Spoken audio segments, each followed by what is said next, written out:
This show is part of the RetroZap.com podcast network.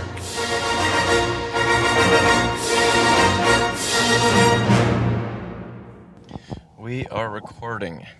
This is what you can look forward to on episode 171 of Skywalking Through Neverland. And now you are one of the patrons in this new rendition of a Cantina scene. How did you hold it together? I was the prototype to K2SO, but when I turned up on set... Your characters really remind me of those theater masks, the happy and the sad faces. And then he gave me that little wry smile, and I turned around, and if you could see my face underneath this mask, it was... Dee, move out of the shot. You're wearing street clothes. Richard, you're thinking about yourself. And that was... Yeah, what was the question? I think I might have missed that phone call. I'm not quite sure. Ladies and gentlemen, boys and girls. Hello, Skywalkers. Listen. Up to Neverland.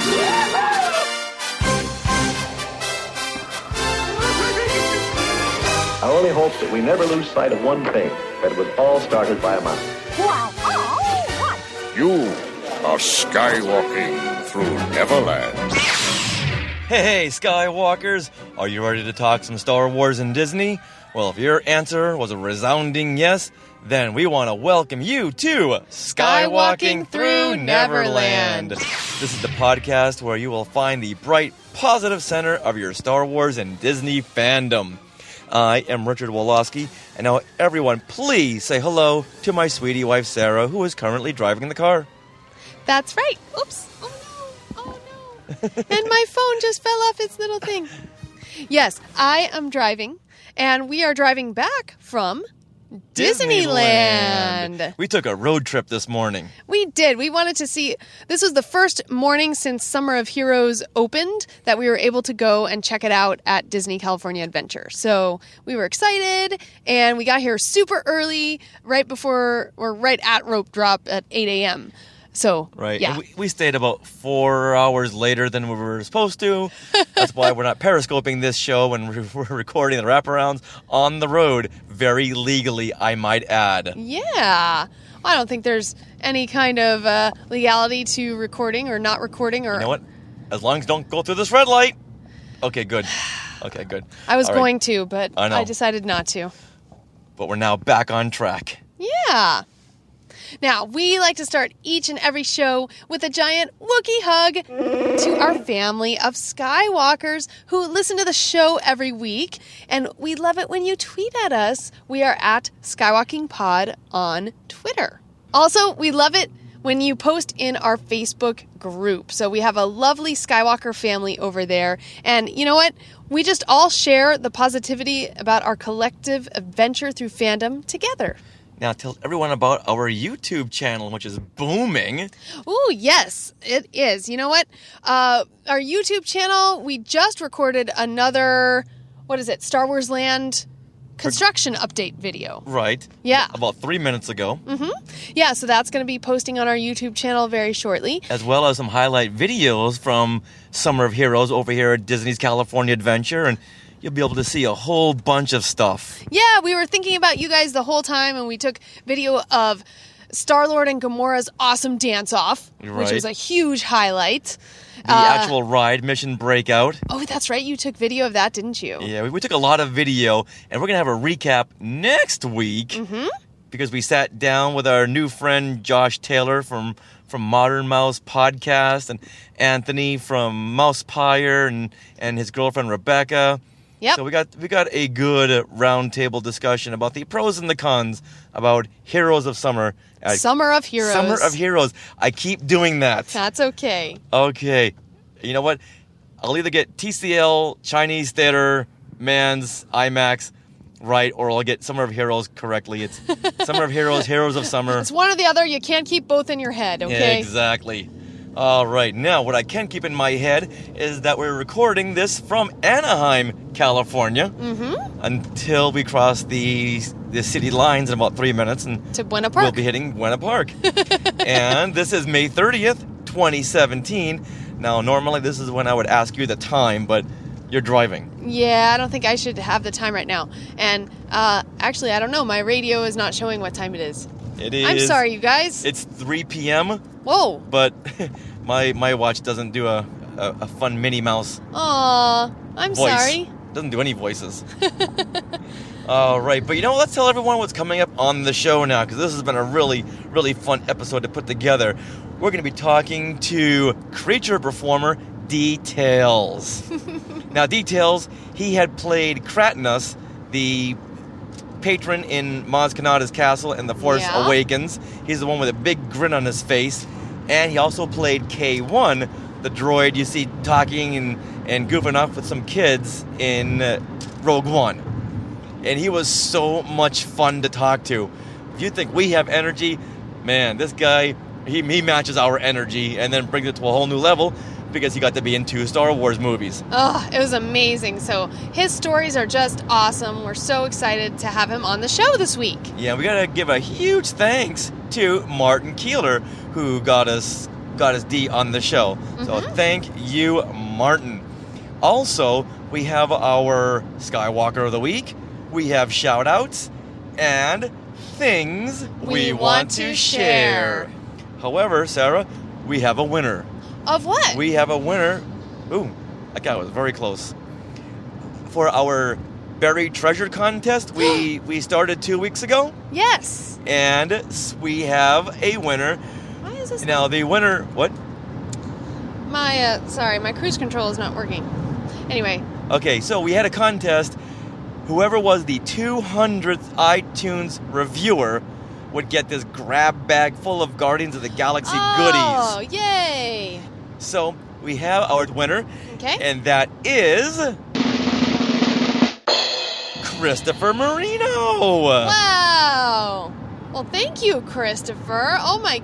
Yay! I'm so excited. Yeah. So, Chris, give us your name, your address. We already know your name. DM us, and we'll send that right out unless we meet with you sooner. Yep, that's true. You're right here in LA, so that makes things really convenient. Awesome. All right, now with that, Sarah, we've got lots to share on, once again, what is it? Things we want to share. Things we want to share. Things we want to share. Things we want to share. Now, this was a really exciting weekend, this last weekend, which was the Star Wars 40th anniversary weekend of fun. It was like a whole week of fun. Yeah, I know, starting on Thursday with the actual 40th anniversary. And that night, we went to go see a movie I first heard about 13 years ago.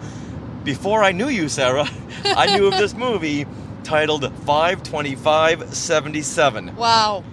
Just tell me, what's playing here? Star Wars, right? Star Wars? Star Wars? Yes! Cut. Pat, to everybody else, movies are something to do when you're tired of real life. Cut. To you, real life is something to do when you're tired of watching movies. Herb Lightman. He's been making these little movies since he was 9. You know, with the home movie camera his dad left behind. Take it out. But they're really something. Yeah, real bad. So here's what I was wondering. I can do that.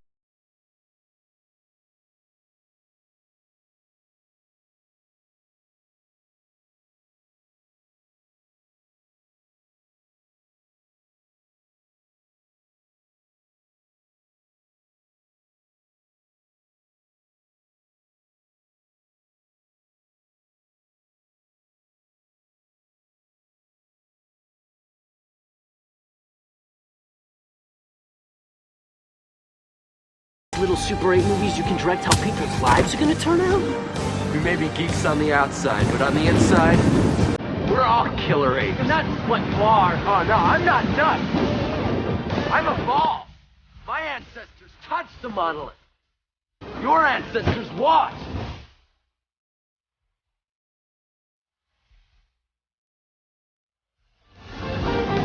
There's this thing in it called the Death Star, which could take out the Enterprise with one shot. The Enterprise has deflector shields! Now, I'm sure most of you Skywalkers have heard of this film, but never really knew much about it because it was always in that reshoot stage. And so finally, the director, Patrick Reed Johnson, after all this time, he's released it on this date. In fact, last year in 2016, he did say this film will be released on the 40th anniversary of Star Wars. Wow.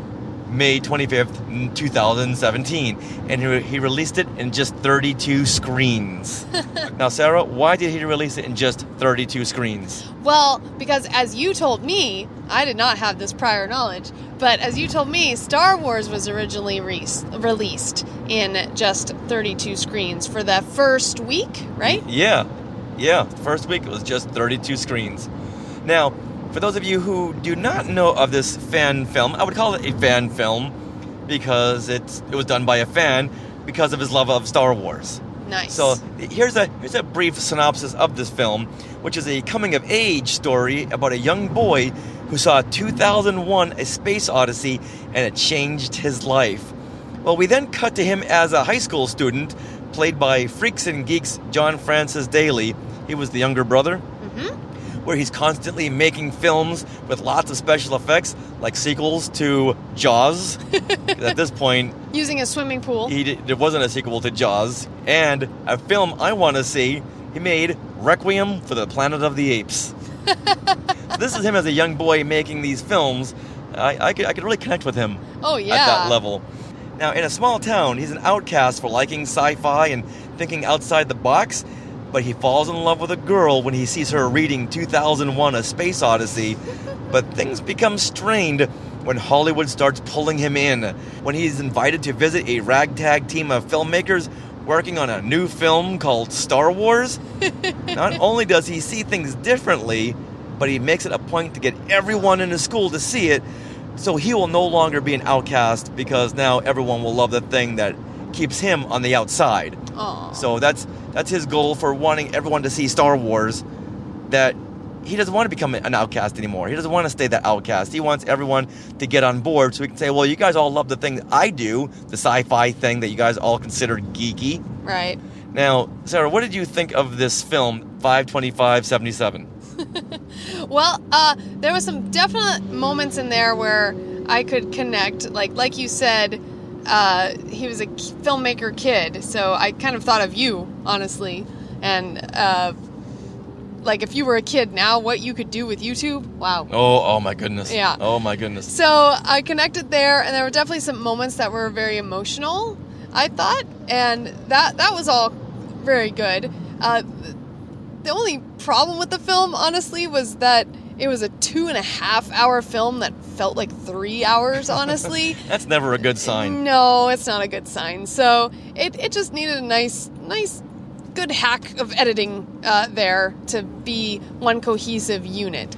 Yeah, this was pretty much a biography of the director's life. An autobiography. An autobiography, right. Exactly. Right. Which is great, but I think it's just hard to edit your own life. And honestly, he did have some great stories in there that because the director was at our screening and actually did a Q&A afterward with some of the cast and crew, he was able to explain what stories were real, which is pretty much all of them. And a lot of them were very unbelievable stories, but they had all happened and they were all true.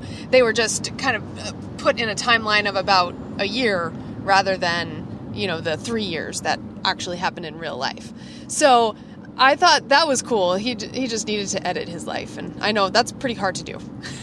Yeah, he could have maybe shortened the first act by about 40 minutes. Yes. And being called 5/25/77, I thought this was all about a boy's fascination with Star Wars and how it influenced his life. Yes. But no. Not so much. The film should have been called 2001: My Life Odyssey. Mm-hmm. Yes, it really should have. It really should have. Because the film starts with him watching 2001, and he's like the only person in the whole audience who gets actually getting it. Yeah. And it's really funny when you cut around to some of the other people in the crowd. They're like sleeping, nodding off, snoring, because if you've seen 2001, you know exactly what I'm talking about. Mm-hmm. Kind of a hard film to watch. Yeah.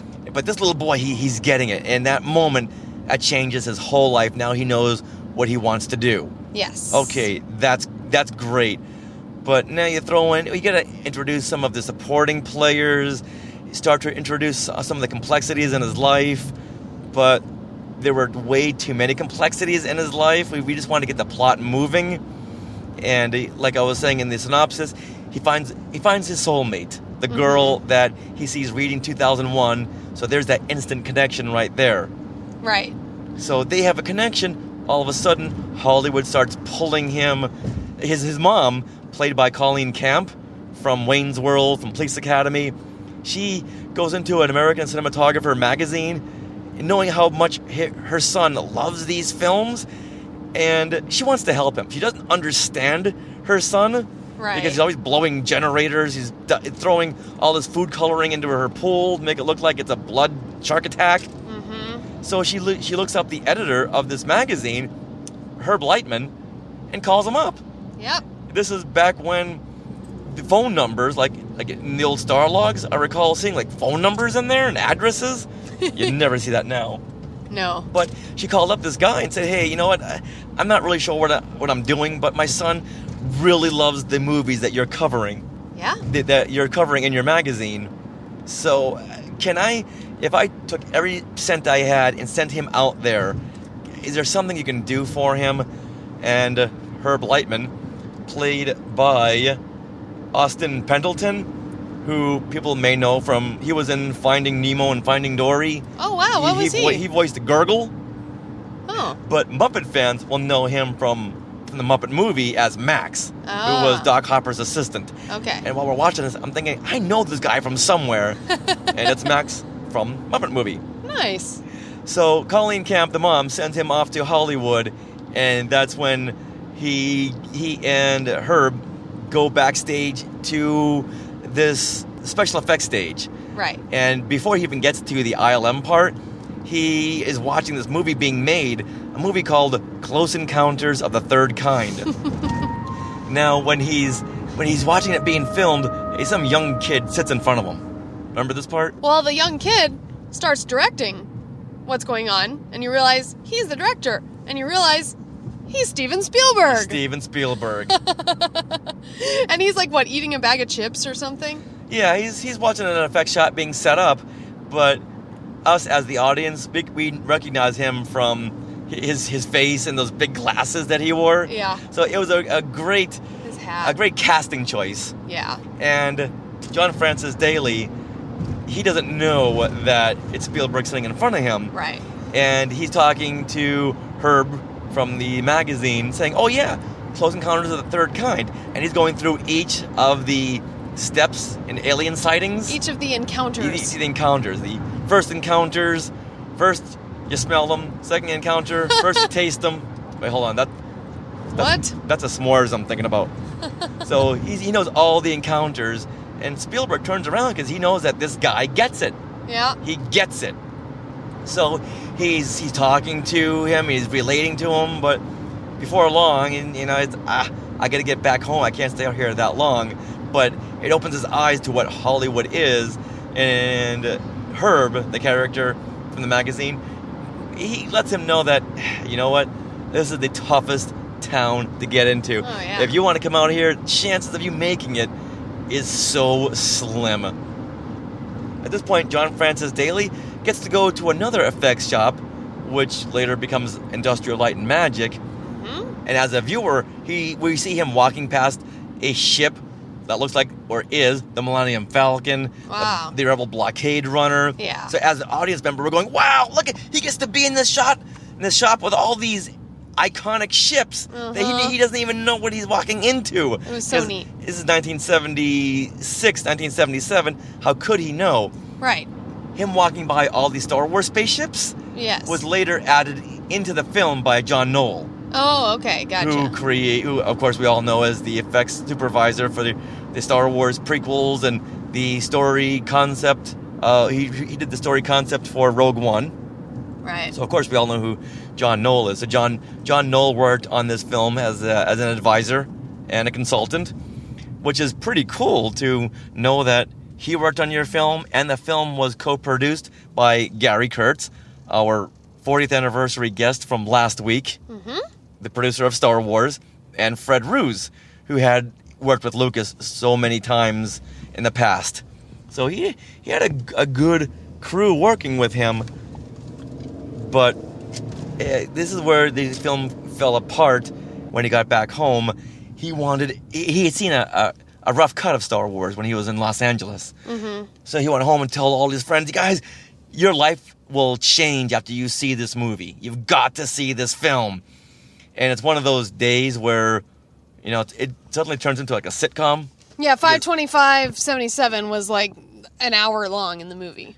The actual date. Yeah. That one date. Well, it took an hour to get through that date in the movie. Yeah. That's kind of what happened. Because he misses that first show, and then he wants everyone to see that second show. He misses that show, so it's like one of those comedy of errors that things keep happening that get in his way. Yep. And his girlfriend decides that that's the hour, the time that she wants to have sex for the first time. So that keeps him busy for a couple of minutes. Yeah.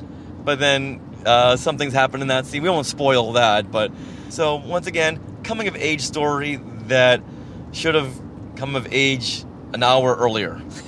Exactly. So if it comes, that's a good way of putting it. If you see it roll across Vudu or Hulu or Netflix, it's worth a watch. Yes. But I just wish I had known going in how little Star Wars was going to be in this. Right. So now we saw this film with a good group of Skywalkers we got together. Mm-hmm. Craig Miller was there, who has been a guest on Skywalking Through Neverland. He was a publicist for The Empire Strikes Back. He was a marketing consultant on Star Wars. Yeah. Who else? We saw with Chris Alexander, the author of Star Wars Origami. Right. Dave Scale, the rebel spy, which I won't hold that against him. Brian Sims, the official Skywalking photographer. I'm just going to call him that now. It was a great evening afterwards. We went over to Cantor's Deli in Los Angeles. That's one of those all-night places. Great food, bad service. Mm-hmm. Right, hold on, there's a cop up ahead. So we got secret squirrel. Yeah, we got to podcast very silently now. You may see us holding microphones. Hold really still. We're passing him. He's turning away. He's giving someone a ticket. Okay, good. Maybe they were podcasting too. And that rounded out that evening, which, you know what, all in all, it was a fun way to spend the 40th anniversary of Star Wars. Yes, and you know what? We recorded the entire Q&A between the director... Colleen Camp. And the visual effects supervisor was on the panel, and a couple of the actors. Yes, so that video can be found on our YouTube channel. Just go to youtube.com/skywalkingthrough-neverland. All right.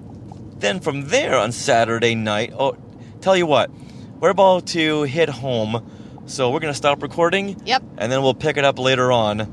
So the sound quality might sound a little bit different because we'll be at home. Yeah, we won't be in the car anymore. But you know what? I think we made a good use of our day by driving home from Disneyland and recording. All right. Stop recording now. And us almost being pulled over by Secret Squirrel. Of course. So we are now back at home. So Sarah, let's pick up on our weekend we want to share. Now, last Saturday, I went to the silent movie theater in Los Angeles to see Star Wars, Nothing But Star Wars, the Star Wars mixtape. Star Wars, nothing but Star Wars. Now, unfortunately, Sarah, you were not able to join me for this one. No. But I was able to go with Rebel Spy Dave Scale. Went with Chris Alexander to this, and my friend Matt Baird. And what this basically was a 97-minute montage of parodies, of vintage interviews, of fan films. Wow. Star Wars ripoffs. So it's like a bunch of clips that was like kind of Star Wars fandom almost. Yes, and Star Wars things that were on TV. Now, they ran this video montage all weekend long to celebrate the 40th anniversary of Star Wars. Okay. And to give you a little taste, here is the trailer for Star Wars, Nothing But Star Wars. On May 25th, 1977, a film was released that would become the intergalactic phenomenon known as the Star Wars. Exactly 40 years later, the Cine family celebrates the anniversary of Star Wars with their own loving tribute. Mr. Back. The Star Wars Nothing But Star Wars mixtape from Cinefamily. Now with 20% more Star Wars. Celebrating 40 years of the Star Wars phenomenon. Featuring Star Wars rarities, Star Wars specials, Star Wars commercials, Star Wars fan films, and even Star Wars pornography. Star Wars, nothing but Star Wars. Join us for this 77-minute mixtape featuring your favorite characters, including Luke Skywalker, Darth Vader, Princess Leia, Chewbacca, R2-D2, Yoda, and finally,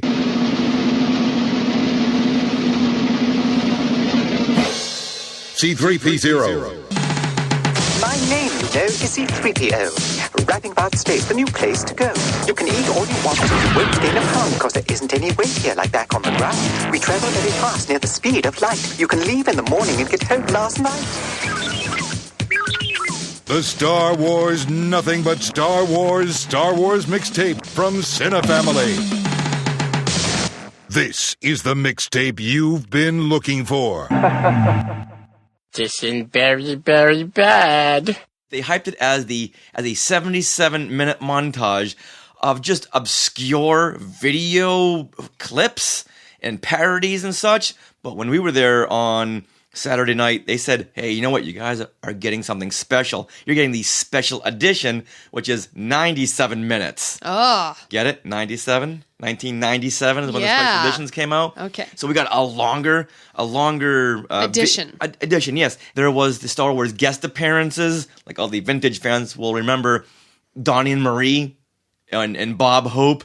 Star Wars had a huge presence on their variety shows, on the Muppet Show, and my favorite of all of these clips was the Richard Pryor show. Oh. I'm sure a lot of people had seen this Star Wars segment that he did on his very short-lived show where Richard Pryor was the bartender of the Cantina. Let's go ahead and play a clip from that right now. Listen, hold it. Yeah, Starbucks. It must be for you. You said the ugliest? Yeah, your wife wants you to come home. He said, with the water, with the water.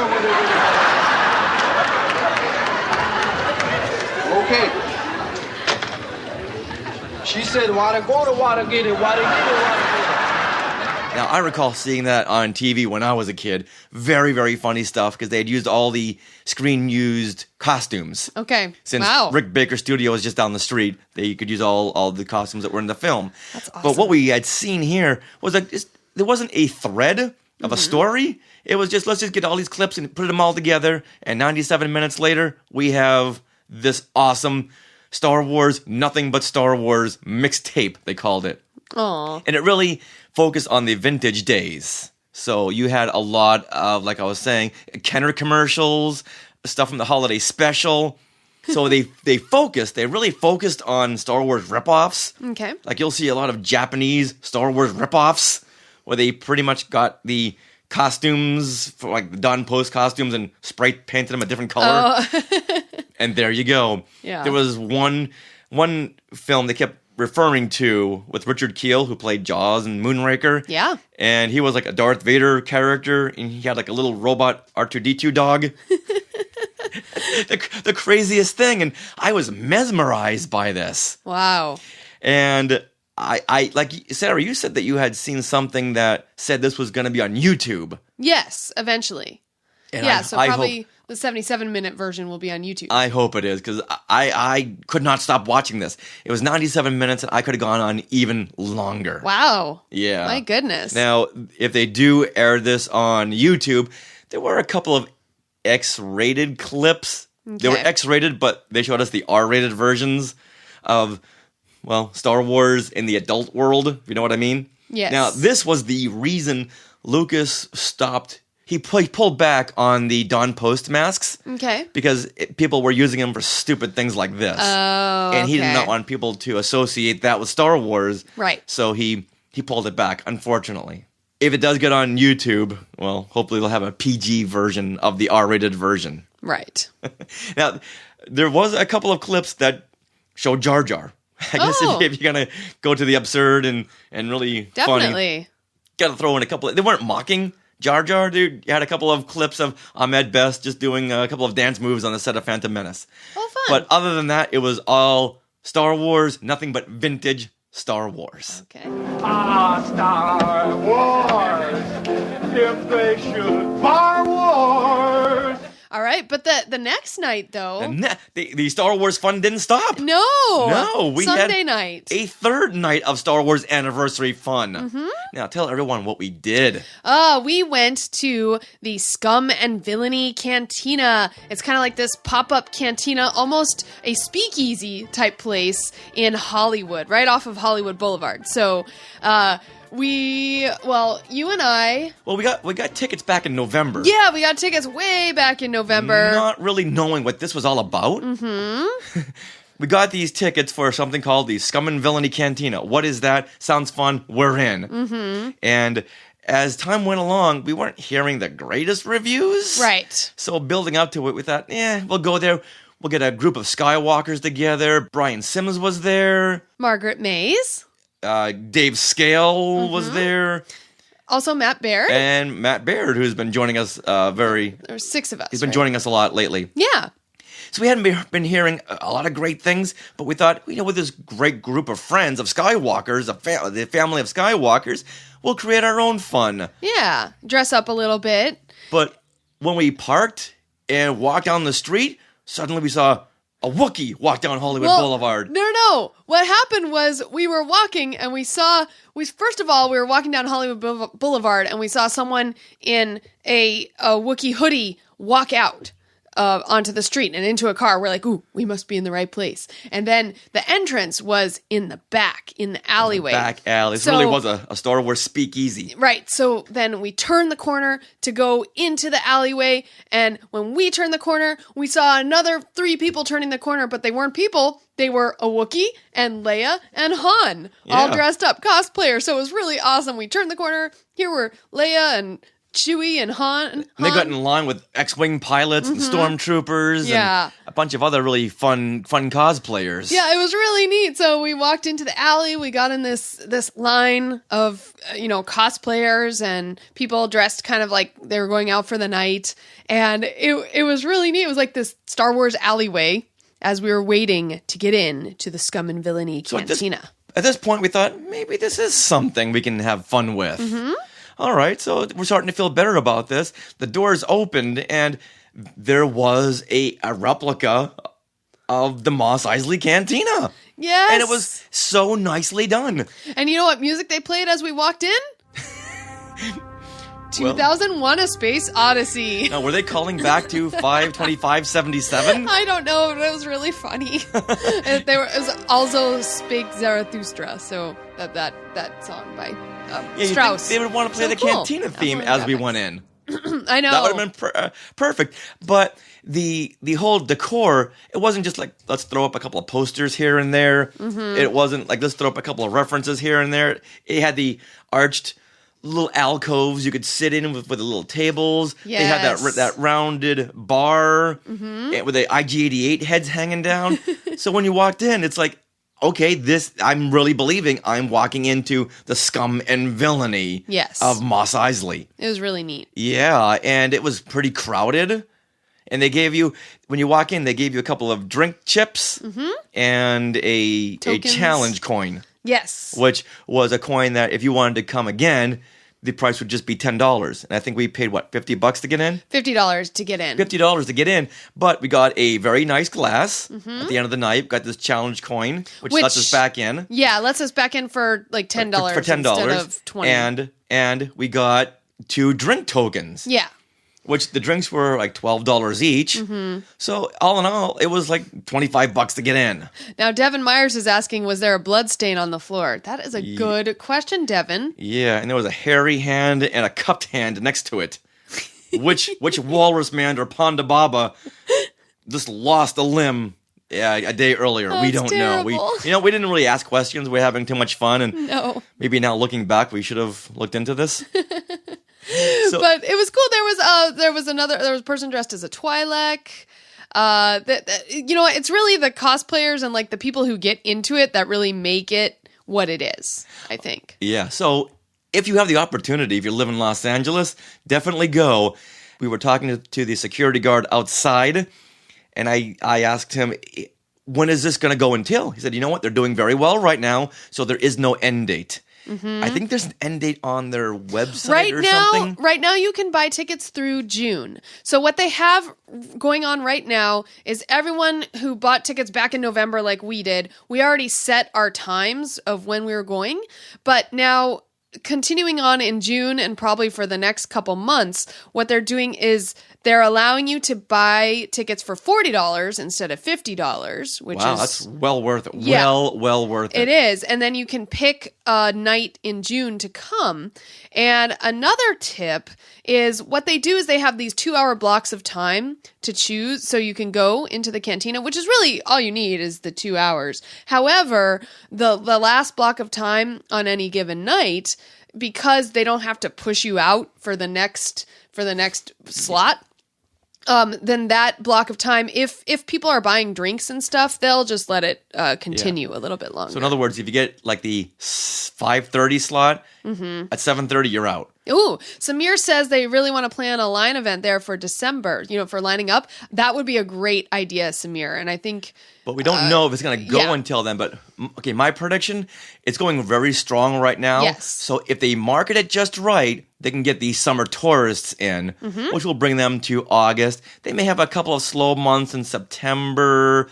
But October, I mean, come on. Yeah. So maybe Halloween. The end of August, September will be slow. But come Halloween, yes, once again, if they market it just right, it's going to boom.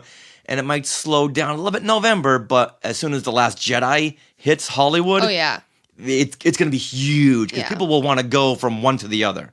So I really hope they do a great job in the marketing because it was really well done, well worth it, but it's not something that they can advertise broadly because it's too close to Lucasfilm. Right, and they're not necessarily under that banner. Yeah, and we had heard from behind the scenes, from a very chatty security guard, that the Disney executives had come in and looked around and said, you know what, you guys are fine. Yeah. You guys are fine. So that's good. So that's very, very good news. Now, Devin brought up a point. Devin asked a question that they make the droids wait outside, and yes, they did, Devin. They even had the droid detector. Like when in Star Wars, when R2, 3PO, and Luke walk in, you'll see that box in the background. It has like a blue light, and it starts to flash when R2 and 3PO come in. That's how War knew that there were droids in the bar. So they had one of those, which was a little fun subtlety. It was great. Like the IG-88 head dispensers as a fun subtlety.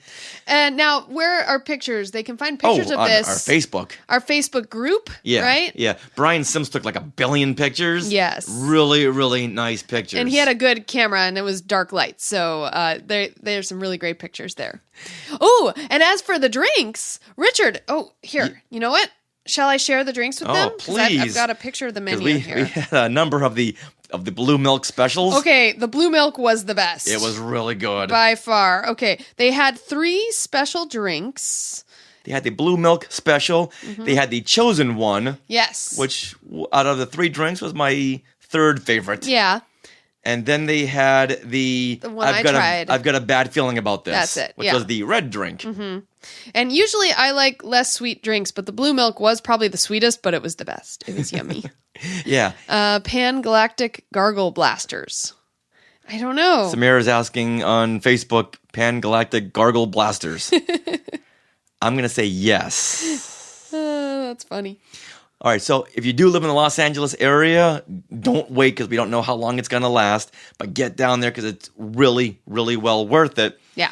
And after the bar closes down, you can go right around the corner and see a showing of Rogue 2. Really, Richard? And what would this be? This, it's in a part of Hollywood that, let's just say, has an adult entertainment center. And one of the One of the shows that were being marqueed that night was a little something called Rogue 2. I'm showing everyone on Facebook and YouTube the poster that I had, a picture I had taken out of the poster. Yeah. So this is something I got to tell you, it's not for the under 21 crowd, okay? No. Someone went, woo, surprise face. Yeah. Okay, you got to connect the dots here. Wow. Okay? An adult entertainment center. And what's the tagline there? It's a deja vu story. Thousands of stormtroopers and 3 ugly ones. Okay. I don't know. It was really weird. So, needless to say, we did not go and see Rogue 2. No, we did not. Although I figure some of our other party members may have after we had left them. Who knows? I don't know, but maybe they can come on the show and give us a review of Rogue 2. You know what? Family friendly. Oh, that's right. Okay. Okay. Yeah, let's not objectify stormtroopers. Well, yeah, exactly. All right, so that was our Star Wars 40th anniversary weekend. Lots of really fun stuff, and I'm so glad we got a chance to not just do one thing, but really spread it out over the whole weekend. Yeah. Because I felt like there really wasn't enough to do. Going what do you mean? A week ago. I felt like, it's not really much going on. Like, I really wanted to see a screening of A New Hope. Yeah. But then all these other things started popping up. So I was so happy. And 40th anniversary to Star Wars. Yay.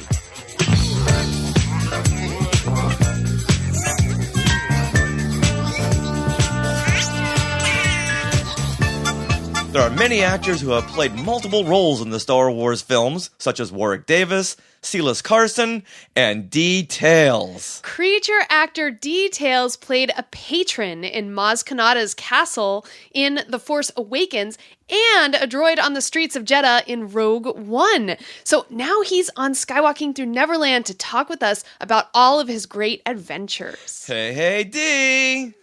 What's up? How you doing? We are so excited to talk with you because it's just great to get these stories.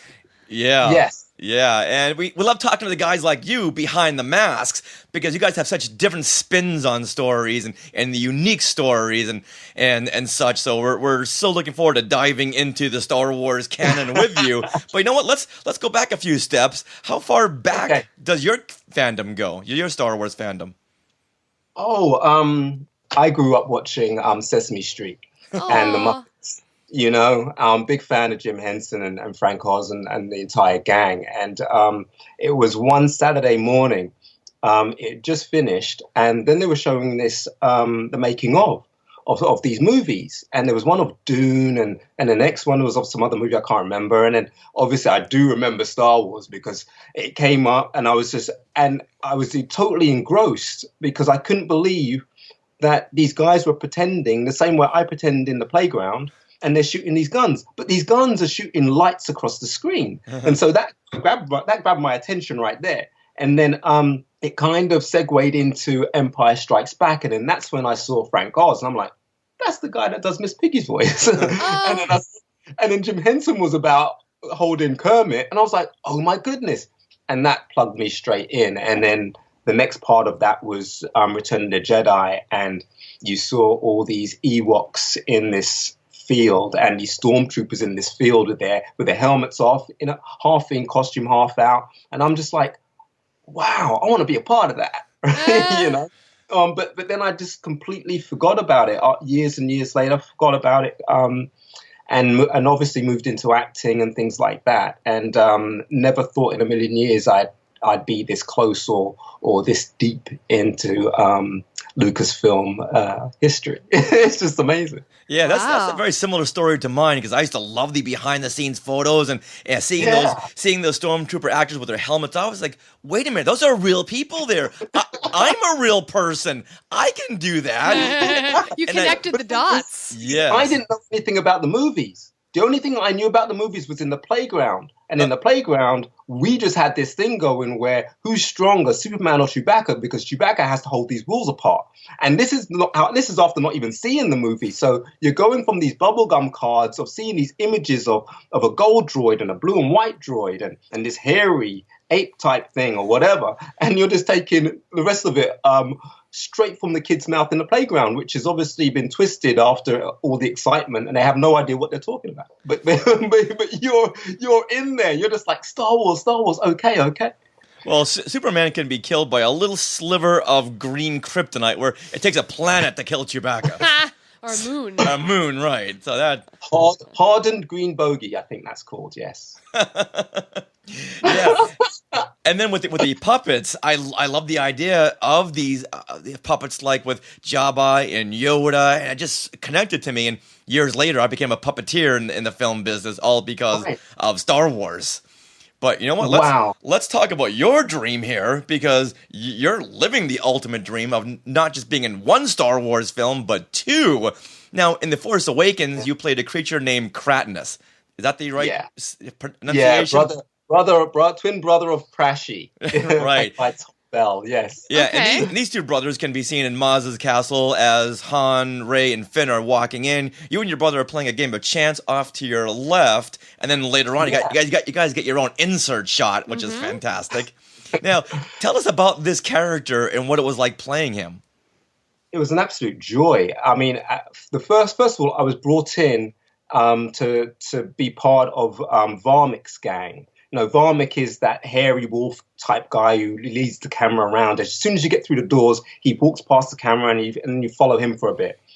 He's got another brother in there, and that's played by Nathan Plant. But Varmic is played by Paul Warren.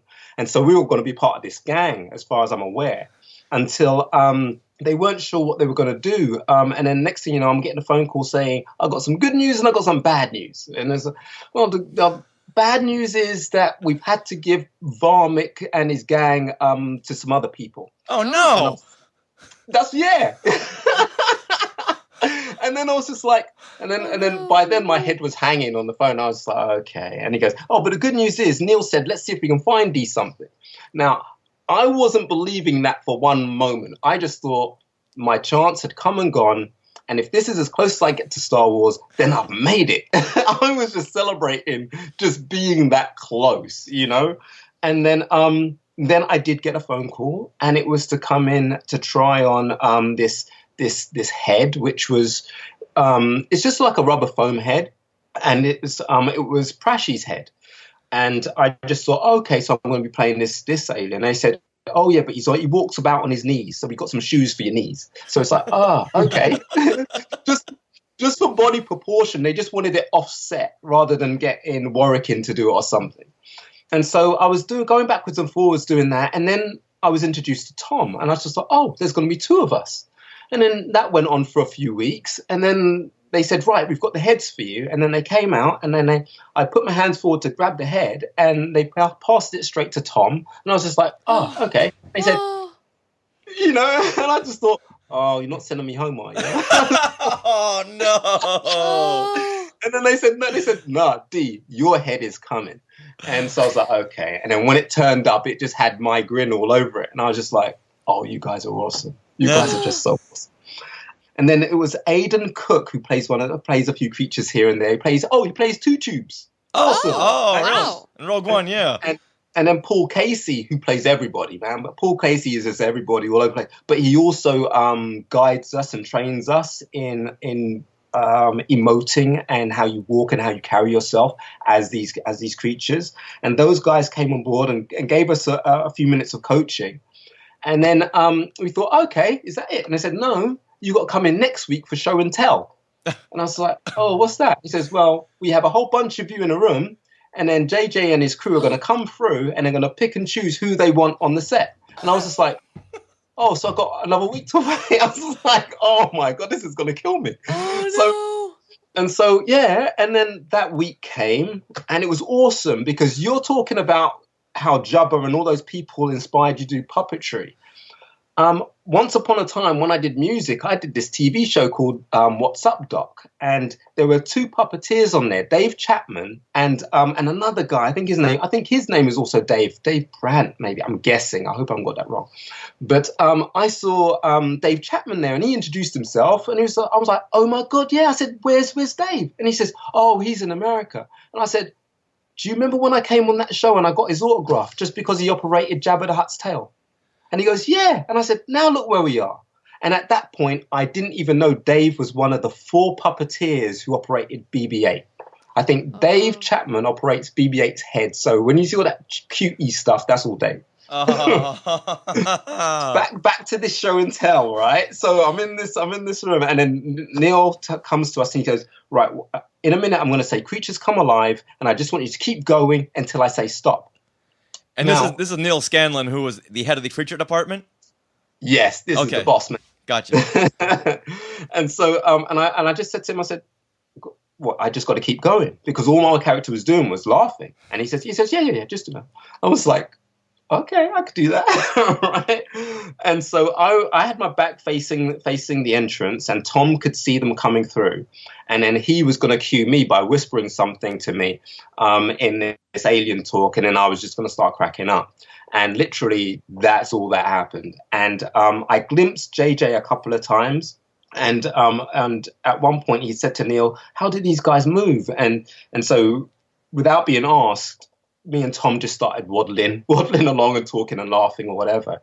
But I just kept this laughing going until it was done, until they said, and creatures end, and took off the head. And everybody was cracking up, because it's quite an infectious face the guy has, let alone having a laugh. And Neil said, great job. And then before you know it, we were on set the following week. And that's kind of what Tom and I brought on the set too. So in between the takes and stuff, we kind of remained in character and carried on playing around and laughing. And for me, it's kind of like, it was like, what would you do if you were on the set of Muppets Take Manhattan or Dark Crystal or something like that? I said, well, I'll just keep going, because it's Jim Henson, isn't it? And so that's what we did. And JJ loved it. And I then found out that JJ bought my head, Kratinus's head, and we had a photo arranged where Luke Fisher, who sculpted my head in particular, was stood next to JJ. JJ was holding the head, and I was stood to the side doing the same laugh without the head. But that was by JJ's photographer. I don't know if I'm ever going to see that photograph, but it was for JJ, and I couldn't have been more honored to be working with such a genius like JJ, and especially someone who, he was walking around like he was a fan. He was picking out people's T-shirts and he was really getting engrossed into how things worked and how things looked. And it was like, oh my goodness, yeah, that's the same thing I want to know. But it was amazing. It was totally amazing. Now, Kratinus and Prashi are twin brothers, and the way you can tell them apart is you have this big giant grin on your face, whereas Prashi has that defeated look on his face. Well, that defeated look was based on Tom leaning forward. We found out we could change the expressions on the faces by tilting the head down or tilting it back or to the side. His face actually is kind of like, when you're walking with somebody and someone else is walking towards you and they look like Tweedledum or Tweedledee or something, and you say to, hey, check out Tweedledum. And then you look across. And then you start cracking up, but your friend doesn't crack up because they already saw them come in. That's Prashi. That is Tom. Tom sets up the gag, and yes, we got a lot of play out of those heads, and we're able to work quite a few emotions from those fixed looks. But yes, I've got big mouth open laughing, and he's kind of got the smirk. So, are the mouths mechanized where they can be manipulated? Nope, not those masks. They gave a little bit at the chin, which gave a little bit of movement. Oh, I see. Because we're moving around quite so much, we didn't need that much mech in there, and we wouldn't have been able to fit mech in there. Right. Those were very, very tight masks on our faces. Now, did they take a mold of your face to get the head to fit you? Yes, every creature you see in Star Wars has had a head mold made and a body cast made. And when they're calling you up to find out if you're available for this project or that project or whatever, and you say yes, then they start working and building on that without needing you to come in. When you you're going in on the last few stages of trying on this outfit and trying on the heads and seeing how the mech works or what movement you can get out of it. So you had all the alginate poured all over your head, and then they sculpted around that. I've had that done before. It's if you're claustrophobic, this is not a job for you. Yeah. It's like pouring glue all over your face, and it just forms to every single detail of your face. Wow. And they give you a little straw. And you have to remain still. You have to be still. Yes, Wow. Perfectly still. All right, I'm out. Some of these things, I don't know. I think they would probably bother me if it was another project. Mm-hmm. But whenever I turn up to Pinewood, I'm trying to hold down this geeky side that just gets so excited. And like the people that I'm working with, I'm putting on my best acting performances just to hang with them and stand there, because otherwise I just geek out and say, "Can you sign this and sign that?" I'm stood next to Matt Denton and Josh Lee, you know, the mother and father creators of BB-8, and I'm just baffled. I'm completely baffled by how this thing works, right? Let alone these two geniuses who just stand there. You know, they wouldn't say booty or whatever. You know, they're just really cool, down to earth, and really nice guys. And I think that's what makes me geek out even more. Cause I'm just like, oh my God, I'm stood next to these dudes, and I'm just like, oh my, just chill, dude, just chill, calm down. Yeah, it's a good thing you're wearing a mask. So Yeah. I'm sure underneath that you're going, "Oh my, there's Han Solo. There's this guy." I wish that was the case most of the time. Wow. Well, when you described your story of you coming in, you know, and trying on a head for the first time, like, and seeing if it would fit, it reminds me of kind of Cinderella and the stepsisters and how they had to try on the shoe and like, "Oh, it doesn't fit. Let's cut off my heel." Like, that's probably what I would do if the head didn't fit. I'm like, "Yes, it fits. Yes, it fits. I'll just add something to my chin." I can lose this nose. I can lose the ears. Yeah. What's beautiful about that is that once I've worn a head and I've worn that suit and I look at it on the screen or whatever, you know, and I see all the other guys in their heads and their costumes and stuff, it's impossible for me to wish that I had their suit and they'd had mine. You know, it's kind of like the Star Wars universe says, "This one's meant for you, Dee." You know, and you just take that and say, "Thank you very much," and you roll on with it. But it is very much like that. Very much. Now, the first day you're on set and you see all these aliens in this new kind of cantina setting, which was the big thing for Star Wars, the big hook scene for all the kids was the cantina scene, and now you are one of the patrons in this new rendition of a cantina scene. How did you hold it together? Dude, I just don't know. I really don't know. What helped was I didn't take the mask off. I didn't take the mask off quite for a lot of that, a lot of the shoot and in between the shoots. And what you've got to understand is when we wear, so it's not just me, or I hope it's not just me, but when we wear these heads and we're putting on the performances, we're doing the facial stuff inside as well. Mm-hmm. You know? So with me laughing all the time, it's just like, dude, I just can't believe it. I can't believe it. Oh my God. It is literally one of those moments. And they couldn't see my eyes in that head, but I could see all around the room. So I could actually look around and still perform in character or whatever, and actually gauge the reaction the aliens were actually giving. And it's a little bit of that. You want to be able to give people that memory of seeing these aliens or seeing these puppets come to life. When the cameras aren't even rolling, you want to see that and take that away with you, and to be in a position where you can actually give people that.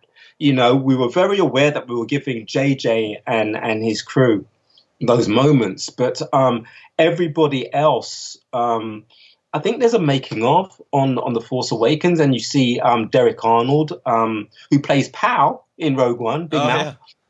You can see him stood at the table just cracking up because, you know, he's like, "Dude, what are you guys doing? Take your heads off." "No, what are you doing?" You know, and we're just playing, you know. But that you want to be able to honor the franchise, honor what it is that you're doing by giving that to everybody who's involved, because it's fun. You've got to enjoy this galaxy far, far away when you're on set. The set are designed and kitted out with the props and everything beyond belief. These guys are meticulously immensely genius at what they do.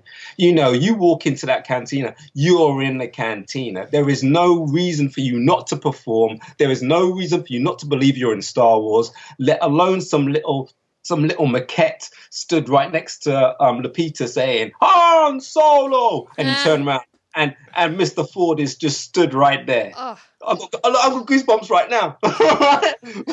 but you can't measure that. You know, it's beyond a dream come true. It's not a dream it's beyond. Every time I go in, it's beyond a dream because you're part of something that everybody is treating with so much respect and so much love by the wardrobe, by the people that they're casting, and the aliens and the creatures and the droids. It's just, oh my goodness, it's ridiculous. That's amazing. And I think that's why Star Wars movies are just going to keep getting better, because everyone now who's working on them are fans, and they just want to make it so good, just like you did.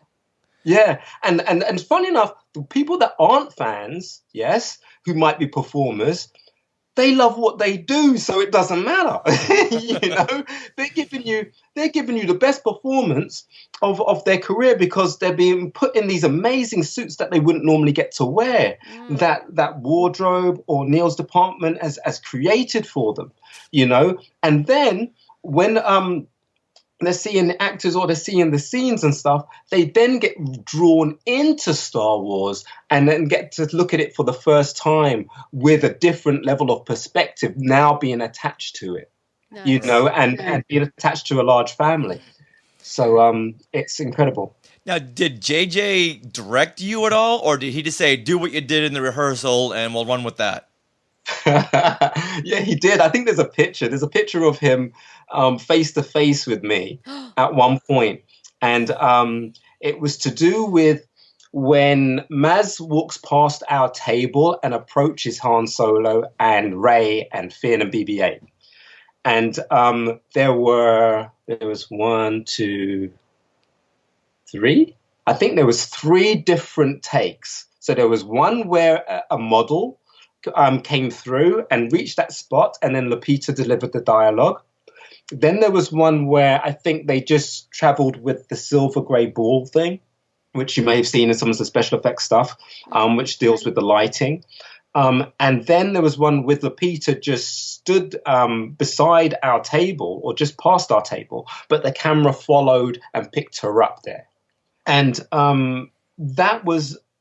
Yeah, what was the question? Did JJ direct you that day? Right. Or did he say, whatever you did, let's go with that? Right. So because of that movement Lupita was making, or Maz was making, I couldn't go too crazy with the hands because there was about 3 or 4 cameras in the canteen. So he was directing me just to play it down just a little bit. I knew there was a chance that Tom and I could appear in the movie because we knew he was a fan of these 2 characters. So whatever he asked, we just gave it to him, and then more in regards to how you carry on. So it's not kind of like, oh, when you laugh here and then you stop. So no, when they're delivering their dialogue, we've already recorded the laughing or done the takes with the laughing or whatever, and then you just kind of mime the rest to the same beat and the same time, you know. And once they've gone past, you carry on playing like I was playing the game. I don't know how to play that game, but I was moving the things around. And I was winning, you know. But yeah, we've got direction like that. I see. And these characters being twin brothers, as it says in the Star Wars Force Awakens visual dictionary, they con people because they are twins. Oh. Just like a good magician will con people. Oh, I said too much. Never mind about that.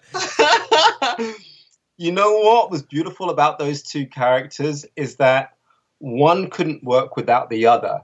You know, I needed Prashi to set me up for laughs all the time, and then I always needed to nudge him for more, you know, and we took that into the scanning room where we had the photos taken for the visual dictionary, and we had the photographer just on the floor, you know, and then he videoed it because he'd never seen anything, but because it was so Star Wars, he was like, "Oh my God, this is the best thing I've seen all day. This is Star Wars." Aww. And so he was videoing it, And we just kept the banter going. And then there was like different sections where I'm standing on a plate being spun around with all these photographic cameras around me. Tom's in another room having that done, but I'm yelling across to him and he's yelling back to me. And then I'm laughing and then he's laughing.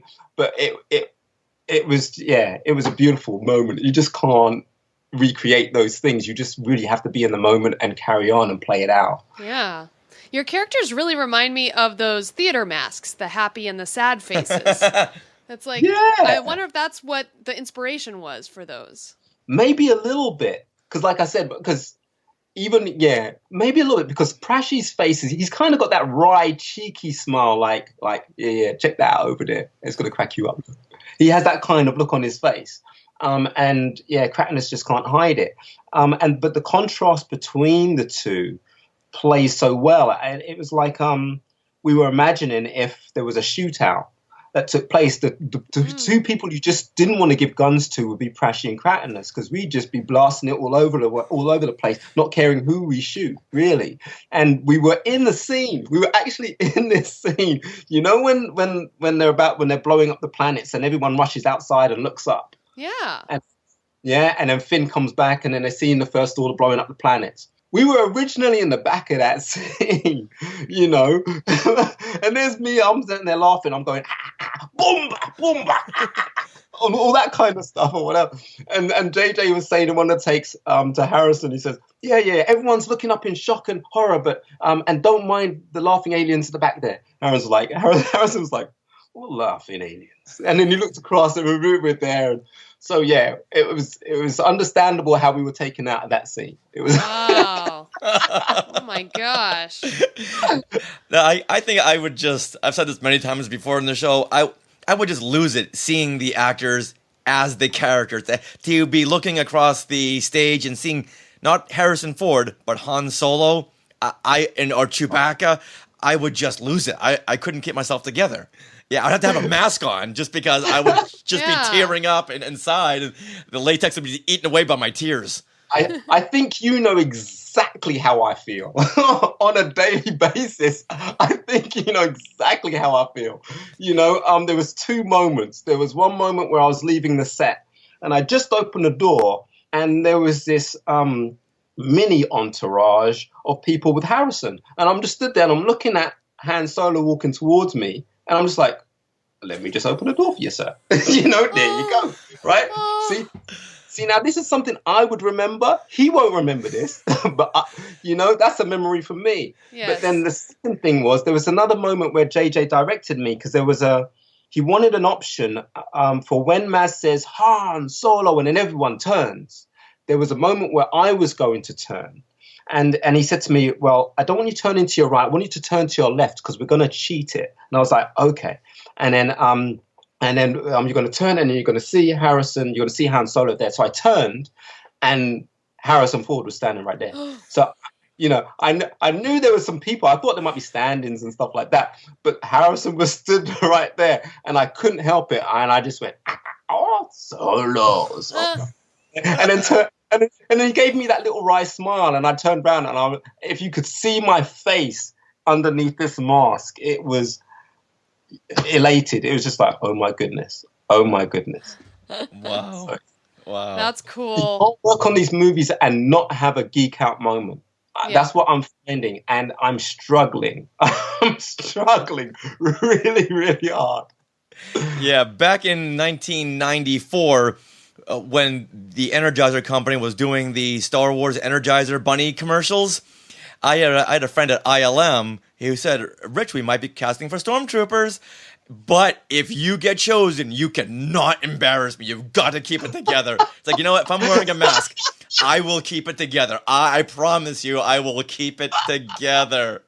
But just knowing that, oh my God, well, can I keep it together? Do I have that ability to keep it together? Yeah, I think you would have. You know what? The thing is, you can't keep it together at all, right? But you take a deep breath, and for that whole entire take, you just hold your breath and you do what you need to do, and hope it's not a long take, right?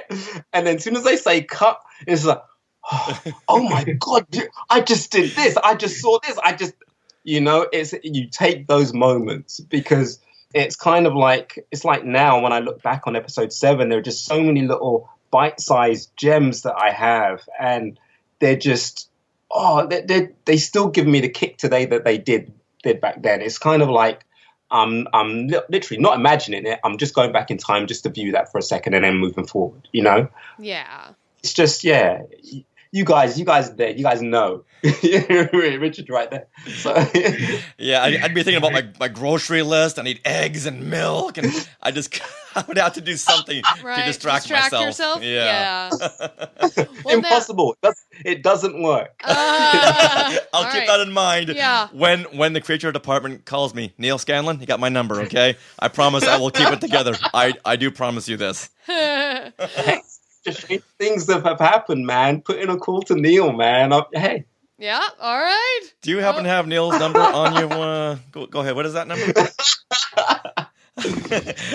Yeah, we can pass that along.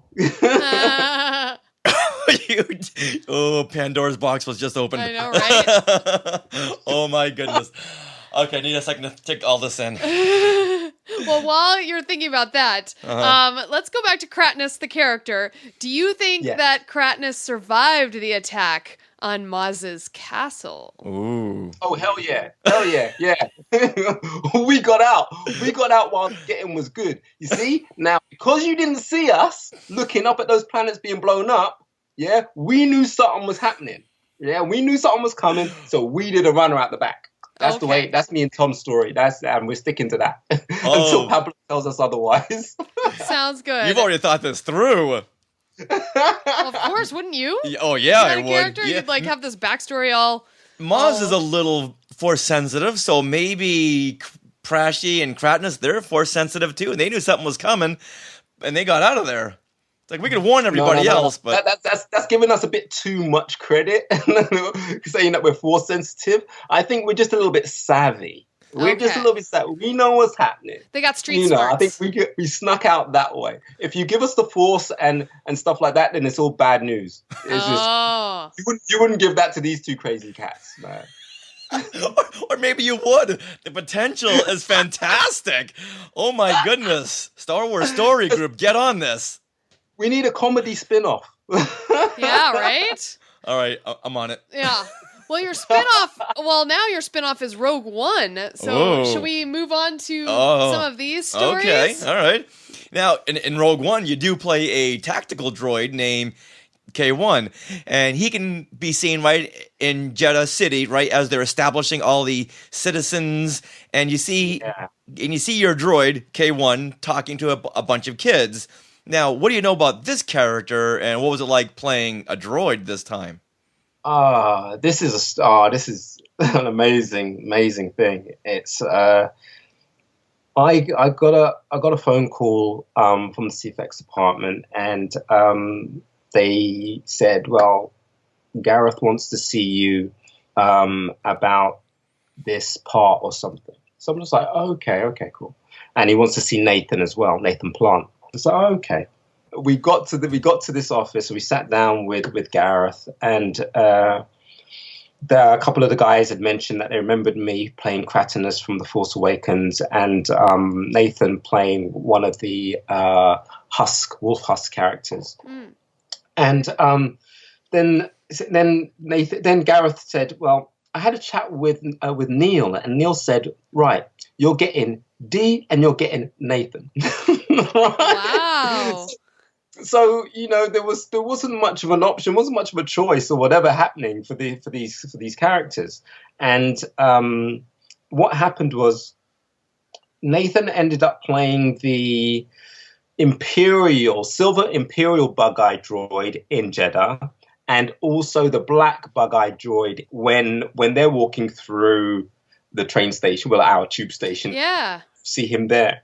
I was told about playing this droid who was going to be part of the crew, part of the gang, and so on and so forth. And he's a tactical droid, but he used to be an Imperial droid. Right? So some of this may start to sound familiar, right? And so they made this suit for me, and it was made to measure. I was coming in countless days and weeks and they were fitting this thing to me so it fitted like a glove. it was one of the most comfortable suits I've ever been in, considering that I had very limited movement, right? Now, the head also was incredible because not only did I have these two lights in front of my eyes in this grill, but this grill let all the air in so I could breathe. Now, that's a luxury, right? Yeah. You know? And also, because we're shooting outside, I wasn't really going to be overheating, so I didn't really need the fan blowers quite as much as some of the other guys, like Ian White playing Morph. You know, just I can't imagine being in that shaggy thing, man. But yeah, he survived it. But I was lucky, right? So I'm being put in this suit, and I'm being given dialogue to try out for a scene where we're sat in the back of this transporter, and Gareth's looking for this really kind of haggard and worn kind of feel. You know, when Jyn Erso wakes up and she's in this place and she gets put in this transport and there's a stormtrooper sat there and he's just hunched over. That was pretty much the energy that Gareth wanted from a lot of the crew teams that were either going to be Rebels or Imperials in that environment. That's why the stormtrooper looks like that, you know. And so we're trying this thing out. And then they want to test out whether I can run in this thing. And so obviously rehearsing and researching, I did a lot of work looking at Anthony Daniels. And you don't really see Anthony Daniels do a lot of running until we get to Empire Strikes Back. And he's scuttling along on that landing platform in Cloud City and so on and so forth. So I did a bit of that. And then they said, well, okay, you can do a bit more striding. And I was doing a bit more striding stuff. But then I posed this thing to Gareth and I said, okay, look, I know he's a tactical droid, but is he a tactical droid that is that remains at the base? You know, and when they say evacuation, you know, he leaves with those generals and they leave and they're the first to leave while the ground crew are the last to leave. Or is he out in the field with the ground crew, with the troops? You know, because if he's out with the troops, then he might need pistons and he might need something for his legs for the different terrain. And I think this was where it was dawning on me, but it was also dawning on Gareth and dawning on Neil that this droid wasn't menacing enough. You know, at the time he was just called L1. So L1 wasn't menacing enough. He was too similar to a protocol droid named C-3PO in a way because of his size and his limited movement. And then that's when they started developing K2SO. So I was the prototype to K2SO. But when I turned up on set and they kind of revealed that they'd already got this plan in place and ILM had already started on K2SO, which was just mind-blowing for me to be involved in a conversation like that. You know, I just said to them at the end, I just said, well, do you still need me? You know? And they said, go over there. We'll work out what scene we're going to slot you in later. And I was just like, oh, wow. And so I was grateful to still be used, but to be in this exquisite suit that would still be seen, you know, let alone whether anyone that was ever going to hear about this story of being the prototype to K2SO, you know. And to be honest, you know, my heart just says this. My heart is like, K2SO is awesome, all right? No, nothing can take anything away from K2SO. But for me, I'm just happy to have been part of that conversation. You know, that's it. I'm just happy to be part of that conversation. And another thing, the scene you see me in Jeddah is with these kids, right? Yes. Now, the scene that I'd rehearsed was up on another platform where I knew that Gareth was filming with this guerrilla style, and I knew I wasn't going to hear action, or if I did hear action, I wouldn't hear cut, and I just had to keep going until someone told me to stop. And so I worked out this little routine I was going to be doing up on this platform, and I was kicking this hydration filter thing. I was kicking that or whatever and moving about, doddering about.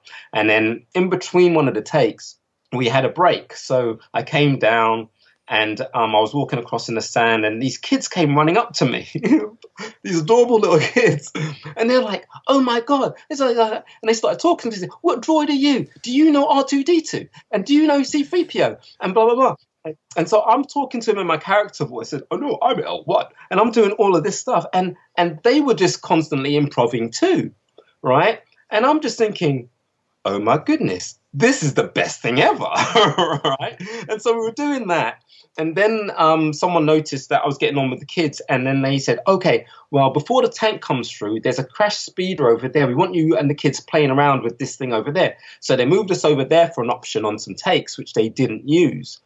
But I'm so thrilled, and my heart leaps every time I see this moment in the movie, because that moment where you see me for those 2 seconds talking to those kids isn't part of the filming, wasn't part of an action sequence, wasn't part of the scene. It was just something they grabbed and they saw and they ran with. Wow. You know, and so to at least to include giving a nod to K1. That's awesome. You know, wow. Yeah, so that little moment you thought the cameras weren't rolling, Garrett said, "Hey, get that moment right there, quick, get it." Yeah, and that's a lot of how Rogue One was being shot. Right. So you had main cameras being rushing around, and then you had a second camera just capturing incidentals and things like that. And I'm only speaking for my experience on Jeddah, because that was the only part that I had. But it was amazing. It was amazing to do take after take, and then do a couple of takes where I'm just walking around doing circuits. And there was something I saw. I think Martin sent me this link, said that there's a ride or an experience at Disneyland or whatever, and they're talking about behind the scenes on Rogue One or something like that. And near the end, you see L1 approaching the camera. Oh. And that moment, I remember that moment because there was a guy just pointing his camera at me, and I just looked at him, and I just came out of this game and waddled over, and I was walking towards him just to give him something if he wanted it, because you didn't know where it was going to end up. Yeah. And and I just found out that it's ended up in that behind the scenes on this Rogue One thing. It's probably in the behind the scenes video in Launch Bay. Yeah, in Launch Bay. And later on, yes, that sounds familiar. Yeah, okay. Later on today, we're going to be going over to Disneyland, so we'll have to have a look. We'll go and check it out, and if we do see it, we'll try to get a video of it and send it over to you. Yeah. Well, absolutely. I have a question for you. The Jeddah City set, where was that? Right, that was at Pinewood. Okay, and was it outdoors? Like, it was outdoors on a lot in Pinewood. Okay. Basically the core of that market and the core of where you're seeing Cassian and Jin shooting the stormtroopers, and when Chirrut takes out those stormtroopers. Hang on, man, I got to bring this point up. Yeah, this is other than in Force Awakens, this is the first time you're ever seeing blood in Star Wars. And then it's ironic that Finn becomes friends with the guy who shot his friend, who put the 3 marks on his stormtrooper head. Right. This is the first time in Star Wars where you're seeing what happens when you take a blaster hit to your nether regions, because that stormtrooper took several, and I was the only one looking around saying, "Are you seeing that? Are you seeing this guy take these?" But all of that magic. Wow. How long were you shooting there? I was brought in a week early, and we were on set in Cardington. Now, Cardington is where, oh my goodness, what's the name of the base? Where the generals are. Yavin? On Rogue One. Yavin? In Yavin. So Yavin was filmed in Cardington. Okay. Yes. And I was brought in for a couple of days, thinking I was going to get on set, but they couldn't work out where they were going to place me just then. And I saw all the glass panels with all the green lines going off. I saw all the operational terminals, and then I saw an X-wing just parked, and I'm seeing the opening, and I'm looking up, and I'm seeing all the vines going everywhere, and you can imagine, trying not to geek out, I'm just trying to hold everything down, and then 2 things happened. I then saw. Oh, no. Who does it? I'm trying to think of who I can say and who I can't say. I saw the droid from Rebels. Oh, Chopper. I saw Chopper. just rolling past, and you know, and then I saw Dave Filoni, and then I'm thinking, oh my goodness, and now I'm a fan of Dave Filoni, not just from Rebels, but from the Clone Wars. Well, no, no, Samurai Jack. Oh, I love all of that. But no, keep going. Airbender. Yeah, the last Airbender. Yes. That's the one, the Airbender. I thought I loved that. I've got that box set. I thought that was incredible animation, and for him to move into the Star Wars realm, it was just perfect. And I just thought, okay, any minute now, I'm going to put on my costume, and then I'm going to have a little chat with Chopper, and then I'm going to speak to Dave Filoni, and then it didn't happen, and I was just like, oh, right. But I did get to see them. I knew they were on set. And then I also saw, I've got to try and remember the names now. I saw Jimmy Smith. Oh, really? Yeah, dude he is tall and he is cool, you know. Wow. So, you know, and for me, so when I turn up for these days and I don't shoot anything, it's like I'm turning up to have a day on set. I'm like having a day out. I'm just having a tour around the set, and I'm just looking around, and I'm allowed to touch this, I'm allowed to touch that, and you know, and yeah, and that's when I first saw Nick Kellington there in the Bistan costume. Ooh. You know, the space monkey. Yeah. And I'm blown away. I was absolutely blown away. Those costumes look just as good close up as they do on the screen. It's just absolutely amazing. Now, how many times did the assistant director have to say, Dee, get out of the X-Wing fighter. You're not in this scene. Dee, stop touching Chopper. Dee, move out of the shot. Okay, you're wearing street clothes. Richard, you're thinking about yourself. Who is that dude in the cat? R2 and 3PO do not have a new friend named Dee Tails, okay? Yeah. Move out of the... Clear the frame, Dee, again. Don't you have a trailer to go to? That's so cool. Yeah. Look, don't be surprised. Don't be surprised if somewhere down the road you start hearing those types of stories come out. Oh, I'm sure.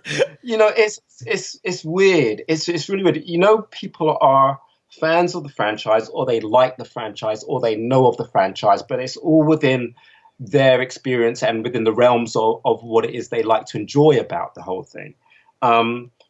When you're on set and you know where this aspect comes from in history and what it pertains to, and you say, well, yeah, that was in the first Star Wars movie. This look, this feel, you know, and you're looking around at these glass panel screens that, you know, are kind of like radar monitors to some degree or whatever, and you know that you're not just there as a spectator, is that you've actually got something to contribute that they want and appreciate. You know, not all of us creature performers all perform the same, and I can see it when I look at Tom Wilton, or I look at Derek Arnold, or, you know, I look at these guys, and they've got such a range. And then Paul Casey, you know, who is it General Radis, or is it General? Admiral Radis. That's what it is. Admiral Radis. When I saw him the other day, I had to rush up to him and give him a big hug, because everything about that just reminded me of Jedi. Aww. And it just reminded me of Akbar. And it was just like he had just swapped seats with Akbar, and the movement and the posture and just everything that was going on in that sequence. That is my moment of that movie, seeing when he starts to get going, you know, especially as he's the one that didn't want to run. He wanted to join in the fight, and no one else wanted to, you know, and he's the first there, and he's saying, right, let's get this done. Let's get that done, blah, blah, blah. And he's doing all this stuff. I'm just like, dude, you know. So I have plenty of those moments when I find out, because I don't always know, because I'm not in all those scenes as who's playing who. But when I find out people are doing this or doing that, or when I find, it's like being on set and finding out most of the guys worked on Harry Potter, you know. I'm just like, oh my, I just run up to them and give them a big hug, and I'm like, I didn't know. You know, it's a moving experience, because you just see it all in real time. And you forgive them for not telling you the script. You forgive them for not telling you what's going on, you know. but you appreciate this scene and this moment that you're in, which is going to contribute to magic and wonder that you're going to see on the screen in a year's time. Well, speaking of that, when you go to see these movies on the big screen, I mean, what is it like seeing you turn up? And what do you do? How do you hold it together? And do you yell, "That's me! That's me right there, everyone! That's me!" I do on the inside. Okay. Only on the inside. You're a better person than me. Yeah, you are. Another beautiful thing about it is when I see me on the screen, I don't recognize me on the screen. It's like, oh, I'm in that. Oh, okay, maybe. Oh, okay, yeah, that's me. But there's no real association to it. I'm not taken out of the movie by spotting myself in it. But it's when you see your name immortalized in that blue ink at the end. Oh. That like I've got goosebumps right now.